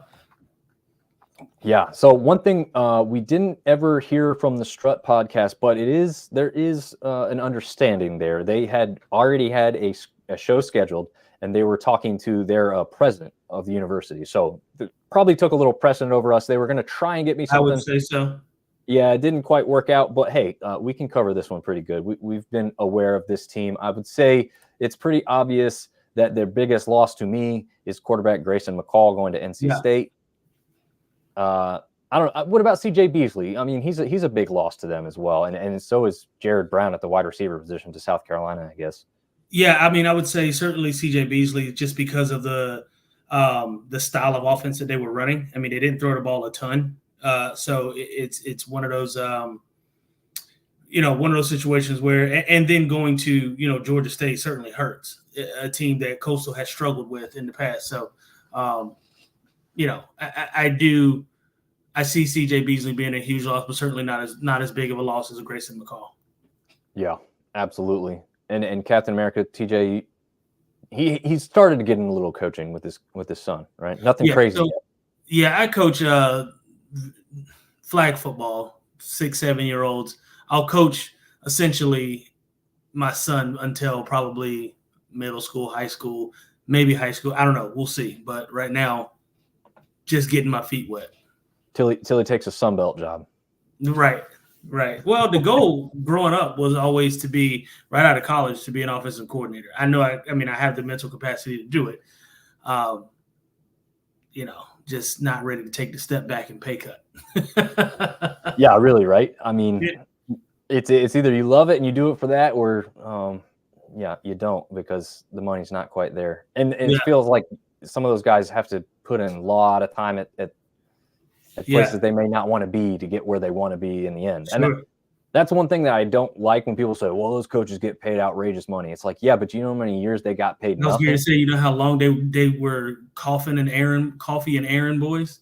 Yep. And putting in 80 hours and getting paid for 20, it's right. Sometimes they see only the end success and they don't see all the stuff that was put in up front. But for sure. So they lose Grayson McCall, but they do add a quarterback from a Power 5 program in Michigan State. To me, this is easily the biggest add, although they do also add a pretty big offensive lineman from Texas as well. So a great pairing, I guess, when you want to rebuild an offense, right? Absolutely. Not familiar with Noah Kim, but again, coming from a Power 5, I struggle a lot of times when guys come from P5s, or I guess now in this case P4, because we had some guys that come to us from, specifically I can think of a defensive end that came from LSU who we thought was going to come in and make a ton of noise. He barely saw the field. So I struggle with it. Obviously, replacing Grayson McCall is going to be huge for them. They need to. And Noah Kim hopefully can fill that void, or if you don't like Coastal, not hopefully. But, I'm kind of in a wait and see mode when it comes to this kind of stuff, because I'm always like, are we sure? Just because, the name says Michigan State doesn't mean that they're Michigan State or P4, in this case, P4 material. So I don't know. I leave with that. Not to sound like a pessimist. We hope, obviously, everybody that all the portal additions for every team is good. But, there are some instances where everybody won't pan out, and that's just reality. Yeah, no, that's absolutely true. We got our College Football Dogs editor saying he's live from Las Vegas. Yeah, well, we're not having as much fun here, but it is still a good time. Yeah, absolutely.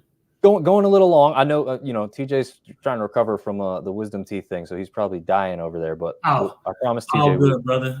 I'm gonna have to get a bowl of ice cream to reduce the swelling here in a little while, and I'm gonna go to bed. Yeah, that's the one thing I'm missing. I just enjoyed the beer because I don't have any ice cream at the house. Right. I did when I had the wisdom teeth too, but that was a favorite little, that or a Chick-fil-A milkshake. No free ads, but a Chick-fil-A milkshake.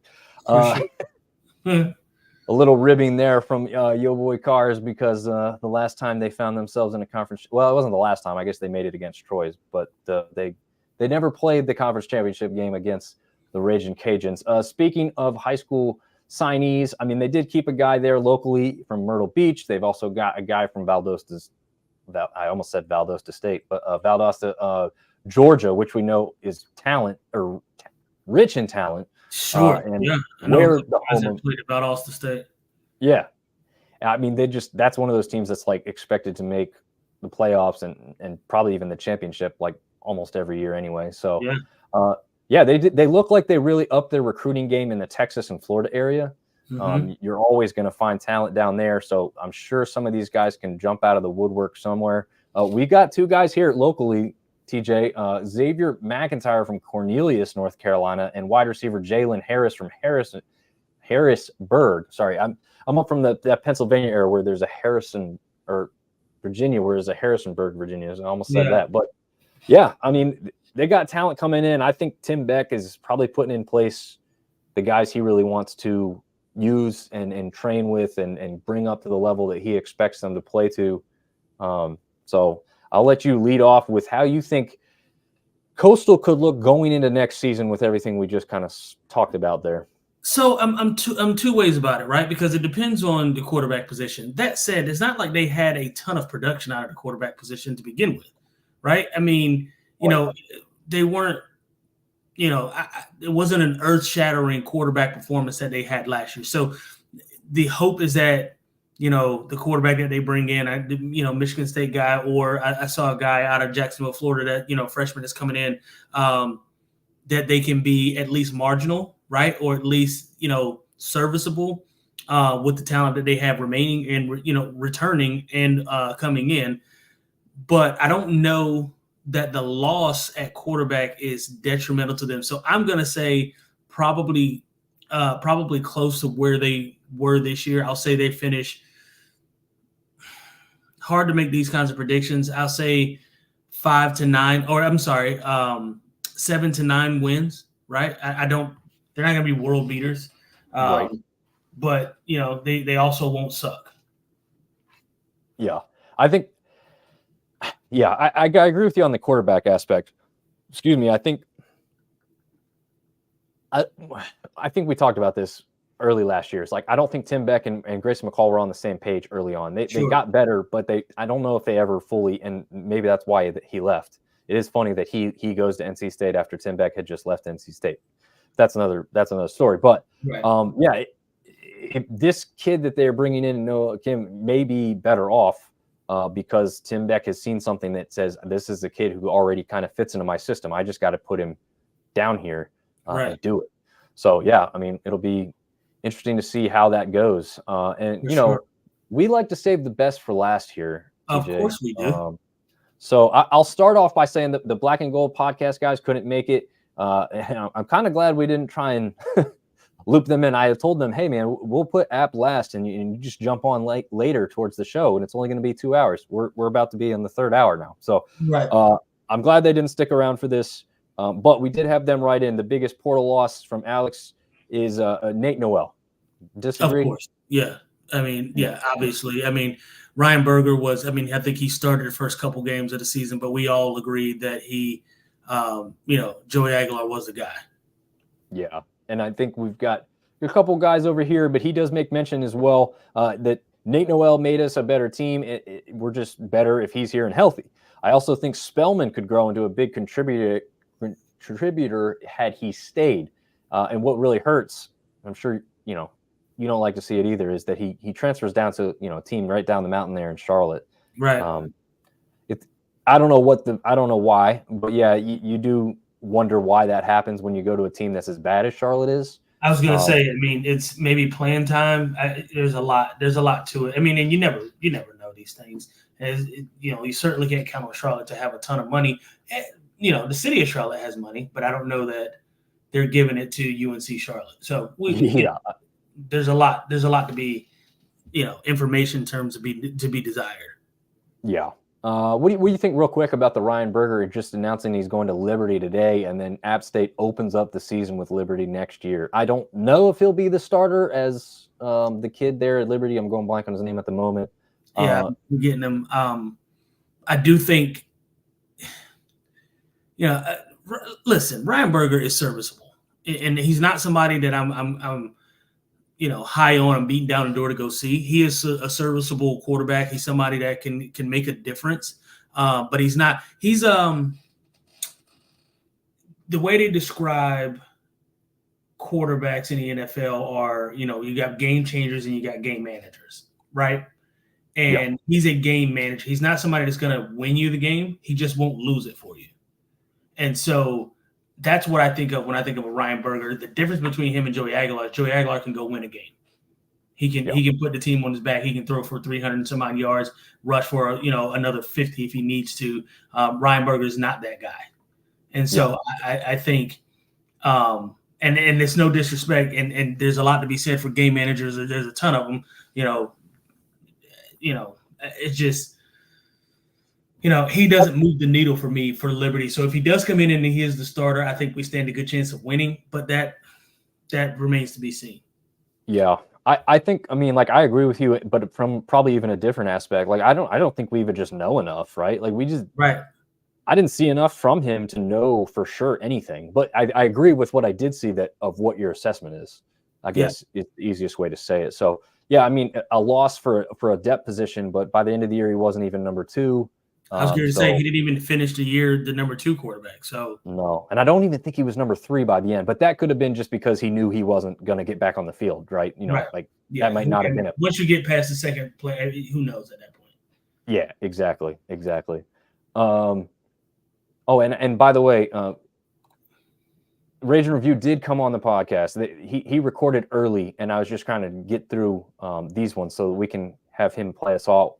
But yeah, Josh definitely came on and did a great job. So he's going to actually end the show. So we didn't save the best for last. We just saved the best for second to last. And then we get over to those Cajuns that y'all want to hear about. So definitely stay tuned. They are coming on the show. And he's saying, sounds good. Yes, absolutely. Definitely did not want to skip them. Sorry for not mentioning that. As far as the portal additions, Alex says this is tough. It's almost a 3-way tie. I'll say Miles Farmer, followed closely by the kid from Valdosta and Chambers from NC Central. You could make a case they're all vital, especially replacing Helms at the center position. Yeah, and this one just happened recently too, but a quarterback depth position, Charles Wright from Texas. Yeah, and interesting because I know Texas, they have what's his name coming back, Ewers. He announced that he's coming back for his senior year. And then they have Manning, who's his backup. So Charles Wright would probably have never seen the field anyway, depending on how good, the Manning kid is. So that said, we don't know how good Charles is. So there's a lot to be said for, him coming in to at least add depth to our QB room. But, we'll see. Yeah, Yeah, absolutely. I don't know. I think the underrated guys here for me are actually the offensive linemen, because as much as our O-line was supposed to be a really big strength this past season, to me it didn't impress as much as I had hoped it would. Sacked way too much. Yeah, sacked way too much, not opening up the holes for the running backs. I mean, there was a reason we didn't have a 1,000-yard rusher for the first. Well, actually, I think last year was the first time we didn't do that in a while. But yeah, there's a reason we didn't have another one this year, and I think O-line play was partly due with it. I don't put it all on those kids that are playing on the position. Some of that's just play calling and schemes. But maybe these guys help get that improved, I guess. I mean, you got a guy coming from Florida State who we just saw how good they were last year. I don't care whether they made the playoffs or not. They still went 13-0. So nothing to sneeze at bringing in somebody like that. As far as high school, and we're definitely going to lean on what Alex has written in this one, because I definitely don't know the ins and outs of the high school scene. But he says, I think Nigel Cooper could be special. I like what I've heard about Caleb Neal playing at an edge at safety, and it's a predictable take, but I'm excited to see how Matthew Wilson can develop at quarterback. Seems like a gamer. Yeah, I mean, whenever you get a quarterback and you're going to add him to your roster, you've got to think you've got excitement at that quarterback position because of how often they just touch the ball. And TJ, you touch on that more because you literally did it. So yeah, no, absolutely. Another thing too, I'm just looking at this list, and we talked about it earlier. He asked me about guys from Virginia and where most of our talent came from. A lot of it, like I said, was North Carolina, South Carolina, Georgia, Florida. Look at this list. Look at where these kids are from, right? Yep. That tells you something about us wanting to recruit the best talent. Mm-hmm. We know the speed's in the South. Size and speed is in the South. And so it goes to show the job that these guys are doing. Now, again, are all these guys going to pan out? No. Sheer odds say that no, not all of them will pan out. However, we're doing our homework, and we know where these guys are, and we're going to find them. So there's a lot to be said. Obviously, do I want to see more North Carolina guys on there? Sure. But if they're not good, then they're just not good. So go where they're good. So yeah. And we do have a wide receiver right here from down the road from you, Franklin Barrett. Hoping he pans out for sure. Yeah, absolutely. So yeah, I mean, we'll keep our eye out. Like we've said, we're not the biggest experts as far as the portal or not the portal. Gosh, it's pretty much a portal now. I feel like for high school kids, they can probably do the same thing. But yeah, one question that I found interesting that Troy's asking is edge versus athlete differences. But this is just a base on this question. But like when you see somebody listed as an athlete, as some of these kids are coming into college or in the transfer portal, I don't know. I guess here's how I'll frame it. When I see ATH beside a kid's name, I'm thinking it's an offensive player every time. Is that pretty typical? Yeah, for the most part. When I came in out of high school, I was listed as an ATH. Didn't know where I was going to play. There's just a matter of, I say they recruited me as a running back. They played me at running back, played me at slot. I was punt returner, kick returner. I mean, so it just ATH usually means offense. Edge is usually either stand-up defensive end, outside linebacker, or hand in the dirt defensive end. So nice. Okay, so all that being said here, early outlook, went 6-2 in conference last year, 9-5 overall. We had 4 games that were decided by one score or less. One of them was in overtime. One of them was a 50. What was it? 57, 53? Yes, I think so. Something like that. Something like that. It was over 50 yards to win a game. Right. That one was a win, luckily. But we had some other close ones that were losses. So, the bowl victory, to be honest with you, I'm kind of throwing out the fact of the score. I'm not worried about that. I mean, they won. Yeah, I don't care about that because if it was dry, we would have beat them like a drum. Yeah. So I guess what I'm going to ask you here, I'll let you just finish this one off. Can they flip the close losses and kind of continue along this same pace in the next season? I mean, or did they lose enough that you think you've got some concern there? That'll depend on coaching and the philosophy if that changes, right? We talked about it a lot in the beginning of the season, playing not to lose instead of playing to win. Stop getting into these situations where you're ahead in the third and fourth quarter and you're running the ball on 3rd and 6. Stop doing that. Play to win the game. Do what you know your quarterback is capable of doing. You've trusted him enough to get you the lead. What is the point in not letting him finish the game the way he started it? I don't mean put the ball in harm's way when you don't have to, when it's, 3 minutes left in the game and you're up by 2 scores. Don't put the ball in harm's way if you don't have to. That said, don't be in, beginning of the fourth quarter, you're up by a score and you're running the ball on 3rd and 6. That's silly. That makes no sense to me. Let's play the game to win it. As Herm Edwards would say, you play to win the game. Let's do that. Right. Yep. So if the philosophy around us continuing to win and wanting to win, if that changes, then absolutely we can. There's no reason for us not to have won 12 games this year. 3 of those games that were close that we lost could have easily been turned. You can flip a coin, against the Carolina game, right?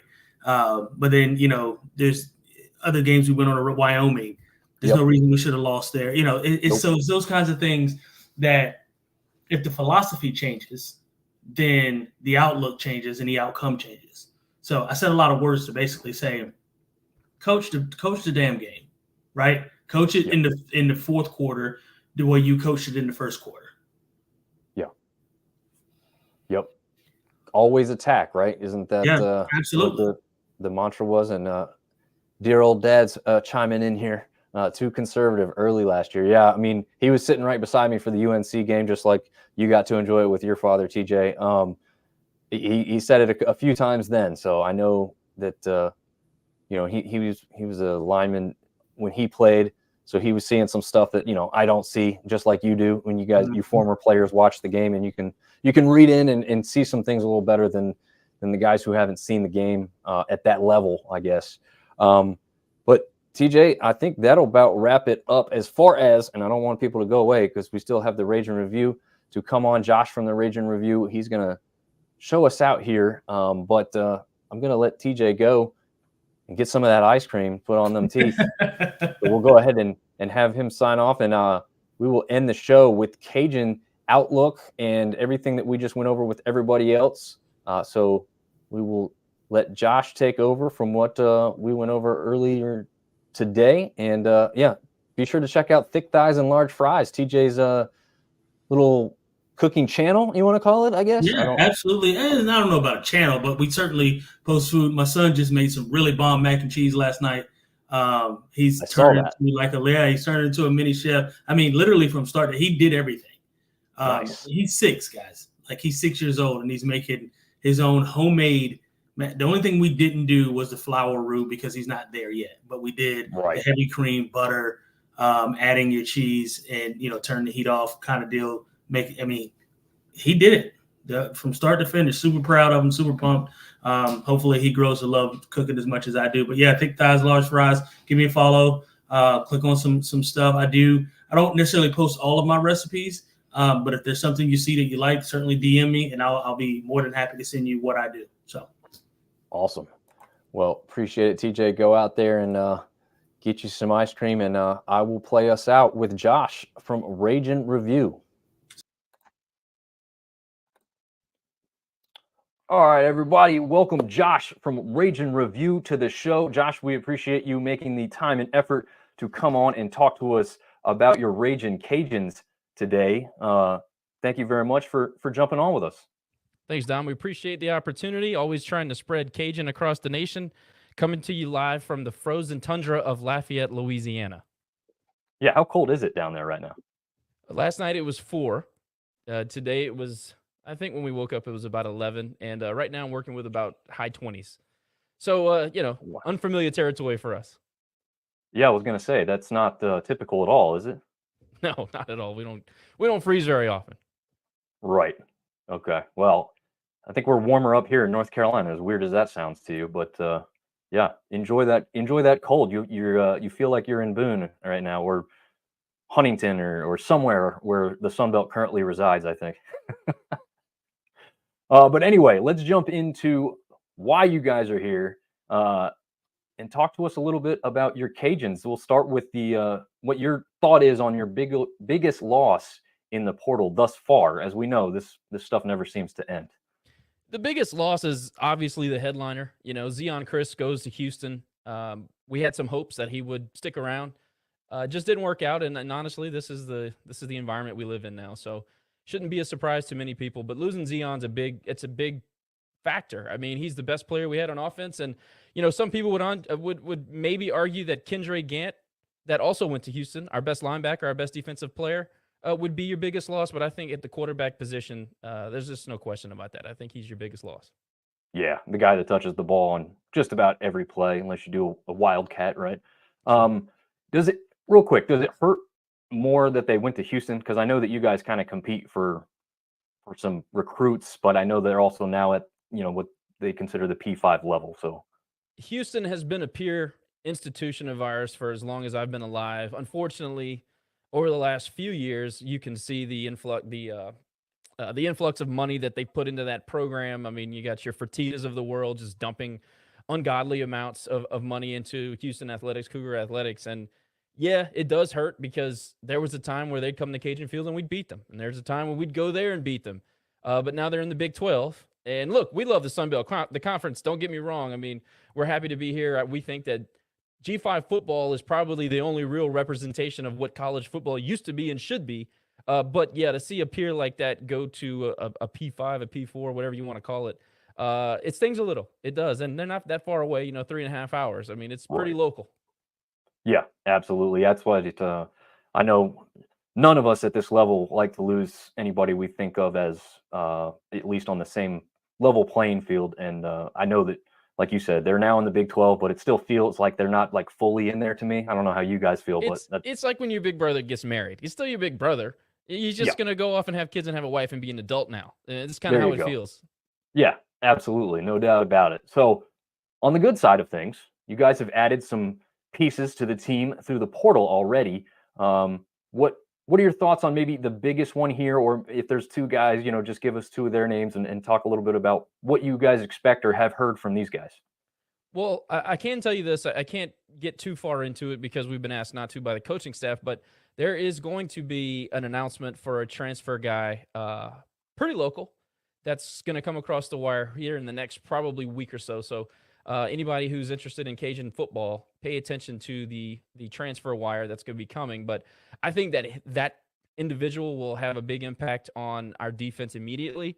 I expect him to play immediately, and it's going to be a name that people will recognize. So keep that in mind. But I see you have there Jaden Duggar from Georgetown, 87 composite and 247 sports.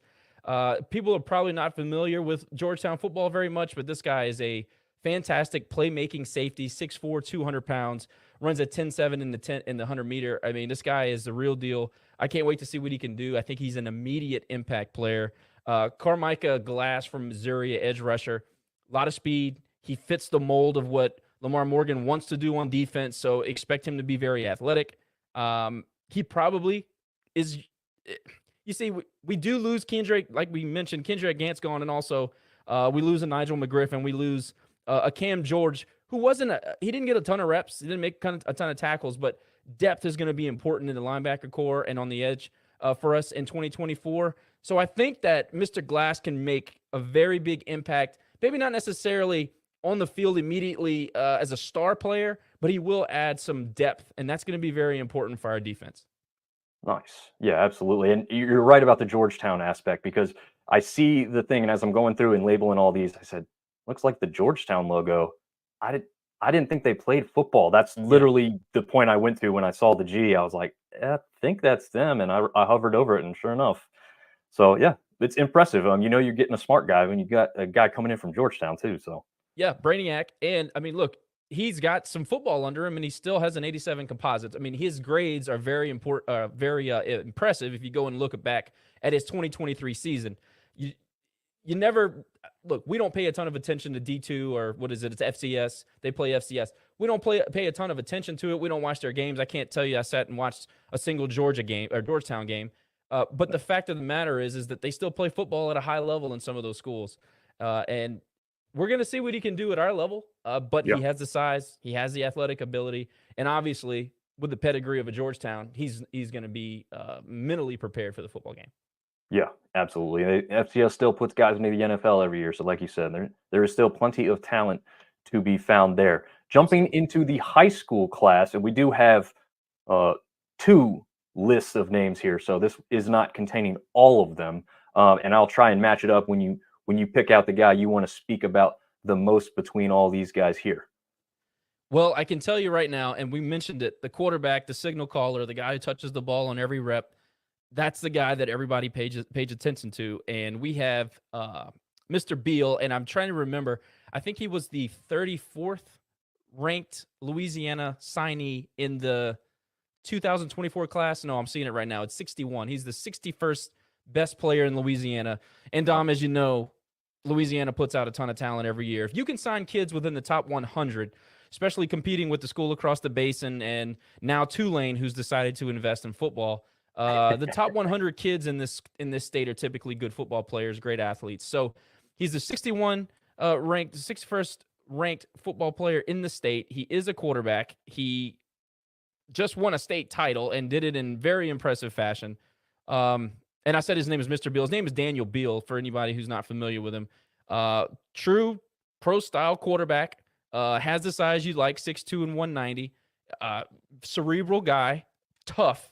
If you've seen any of his high school film, people are excited about that. And I'm not saying that I'm not. I'm just saying that that's what is going to get all the headlines. What I am excited about is Mr. Ragin Dennis. Okay, he's a wide receiver. He's let's see, a little bit on the smaller side, 6 foot, about 170 pounds, but he is a freshman. He's in the class of 2024. He was committed and said yes to none other than Ole Miss and Lane Kiffin. And Coach Tim Leger was able to flip him to come to Lafayette and be a star receiver for us. And I see you have him on the screen now. Yeah. 3-star out of Edna Carr, impact guy, speed guy. I think that from a playmaking standpoint and building that explosive offense that Coach Desermo is trying to build, I think you have to have a guy like that on your squad. We already have a lot of young receivers on the roster right now, and they showed a lot of promise in 2023. Freshman, sophomore, making big plays.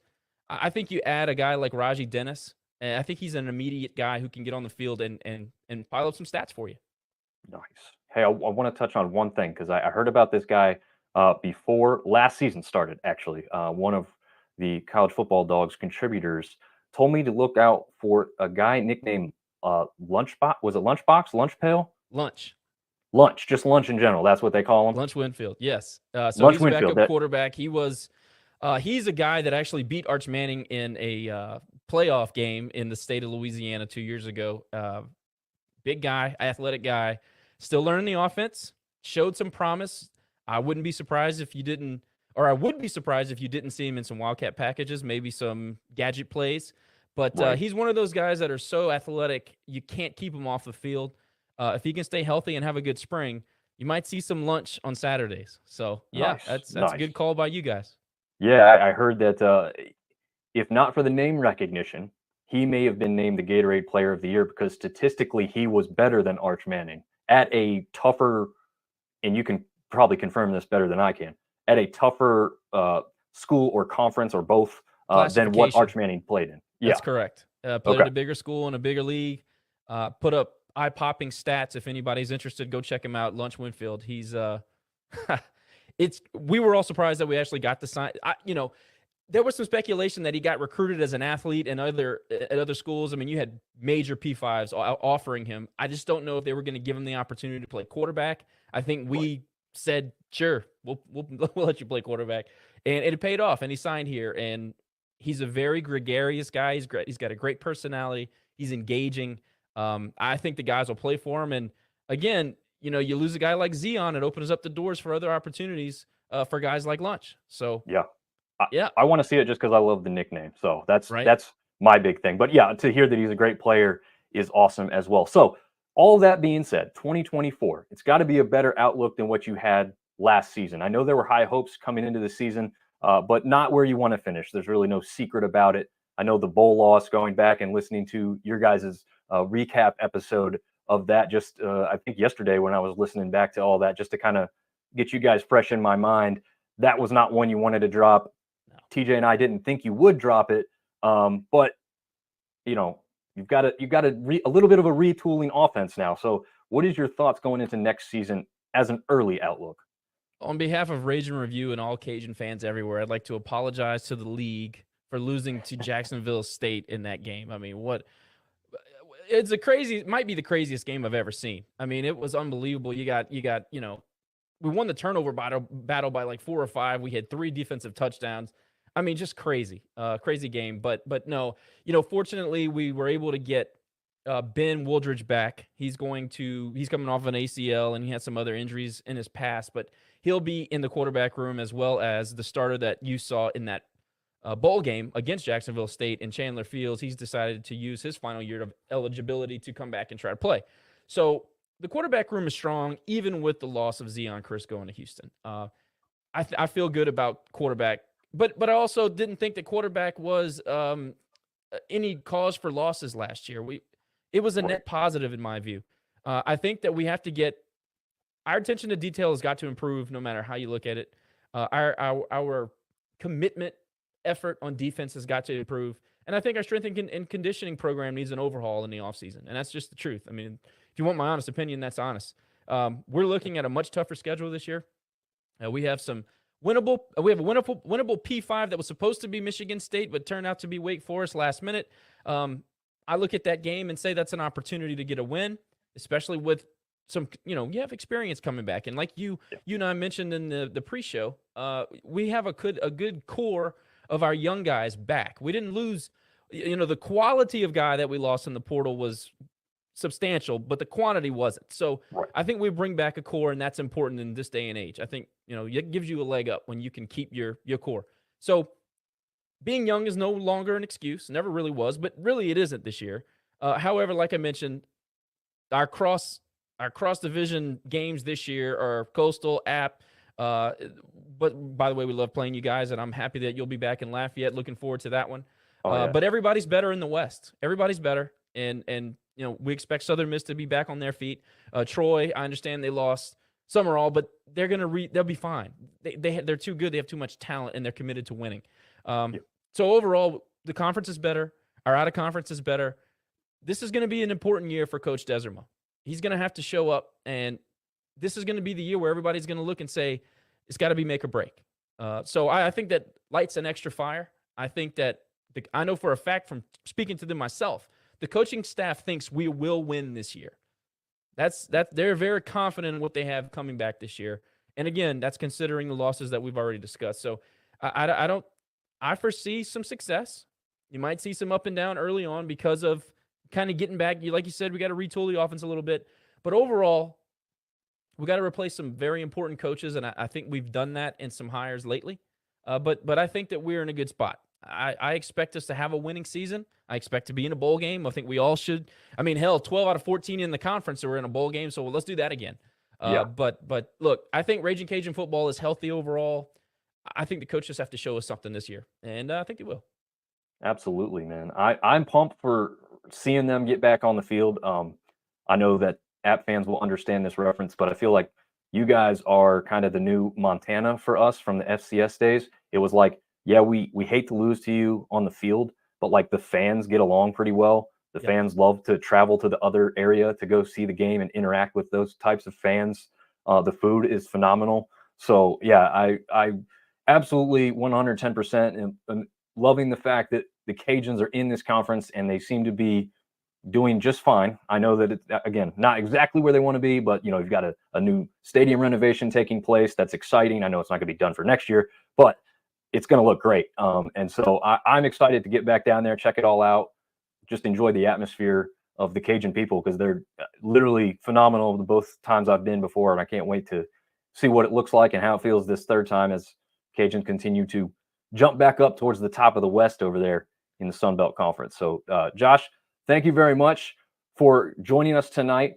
That little tidbit of information, a strong defensive player coming to the Cajuns. Look out on Ragin Review across social platforms probably, but you can shout out the specific Twitter handle. I think it's just at Ragin Review, is it not? Yes, sir. It's at Ragin Review.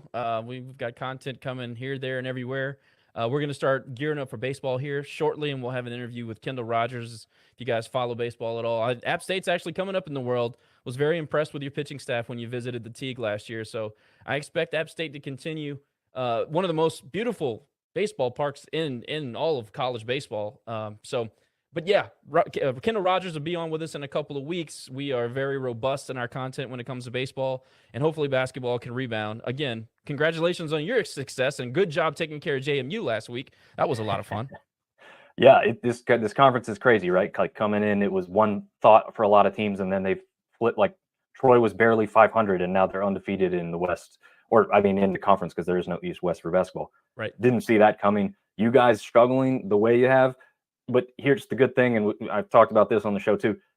They're right there. They're not getting blown out very often. It's just a couple plays, a couple small minor things. So this basketball conference is gaining a lot of traction. And like you said, once the spring hits, baseball goes full bore. For those who aren't fully aware, for I don't know what world you're living in if you don't realize how good the Sun Belt is in baseball. But please check it out. I wasn't even the biggest baseball fan or purist by any sort, and I've been like falling in love with just coming home and turning on baseball over the spring and summertime. So Josh, again, appreciate what you do. Keep providing the great coverage on the Cajuns, and we thank you once again for joining us here tonight. Thank you for the opportunity. Hey, listen, continued success to college football dogs. You guys are doing great work, and the syndicate growing like a weed, man. It's good to see your growth. It's fun to follow, and keep it up. Great content. Thank you. All right, guys, this was a very long show, way longer than we anticipated, but we had tons and tons of great content for you guys tonight. We appreciate everyone that tuned in, and you're crazy if you watch the whole thing through, but we will chop this thing up and get it so that it's a little bit easier to consume for everyone going forward. Once again, thank you all to tuning in tonight, and we will certainly have just about every single one of these guests back on at some point to talk more team-specific Sun Belt stuff in the future. Thanks for watching and listening.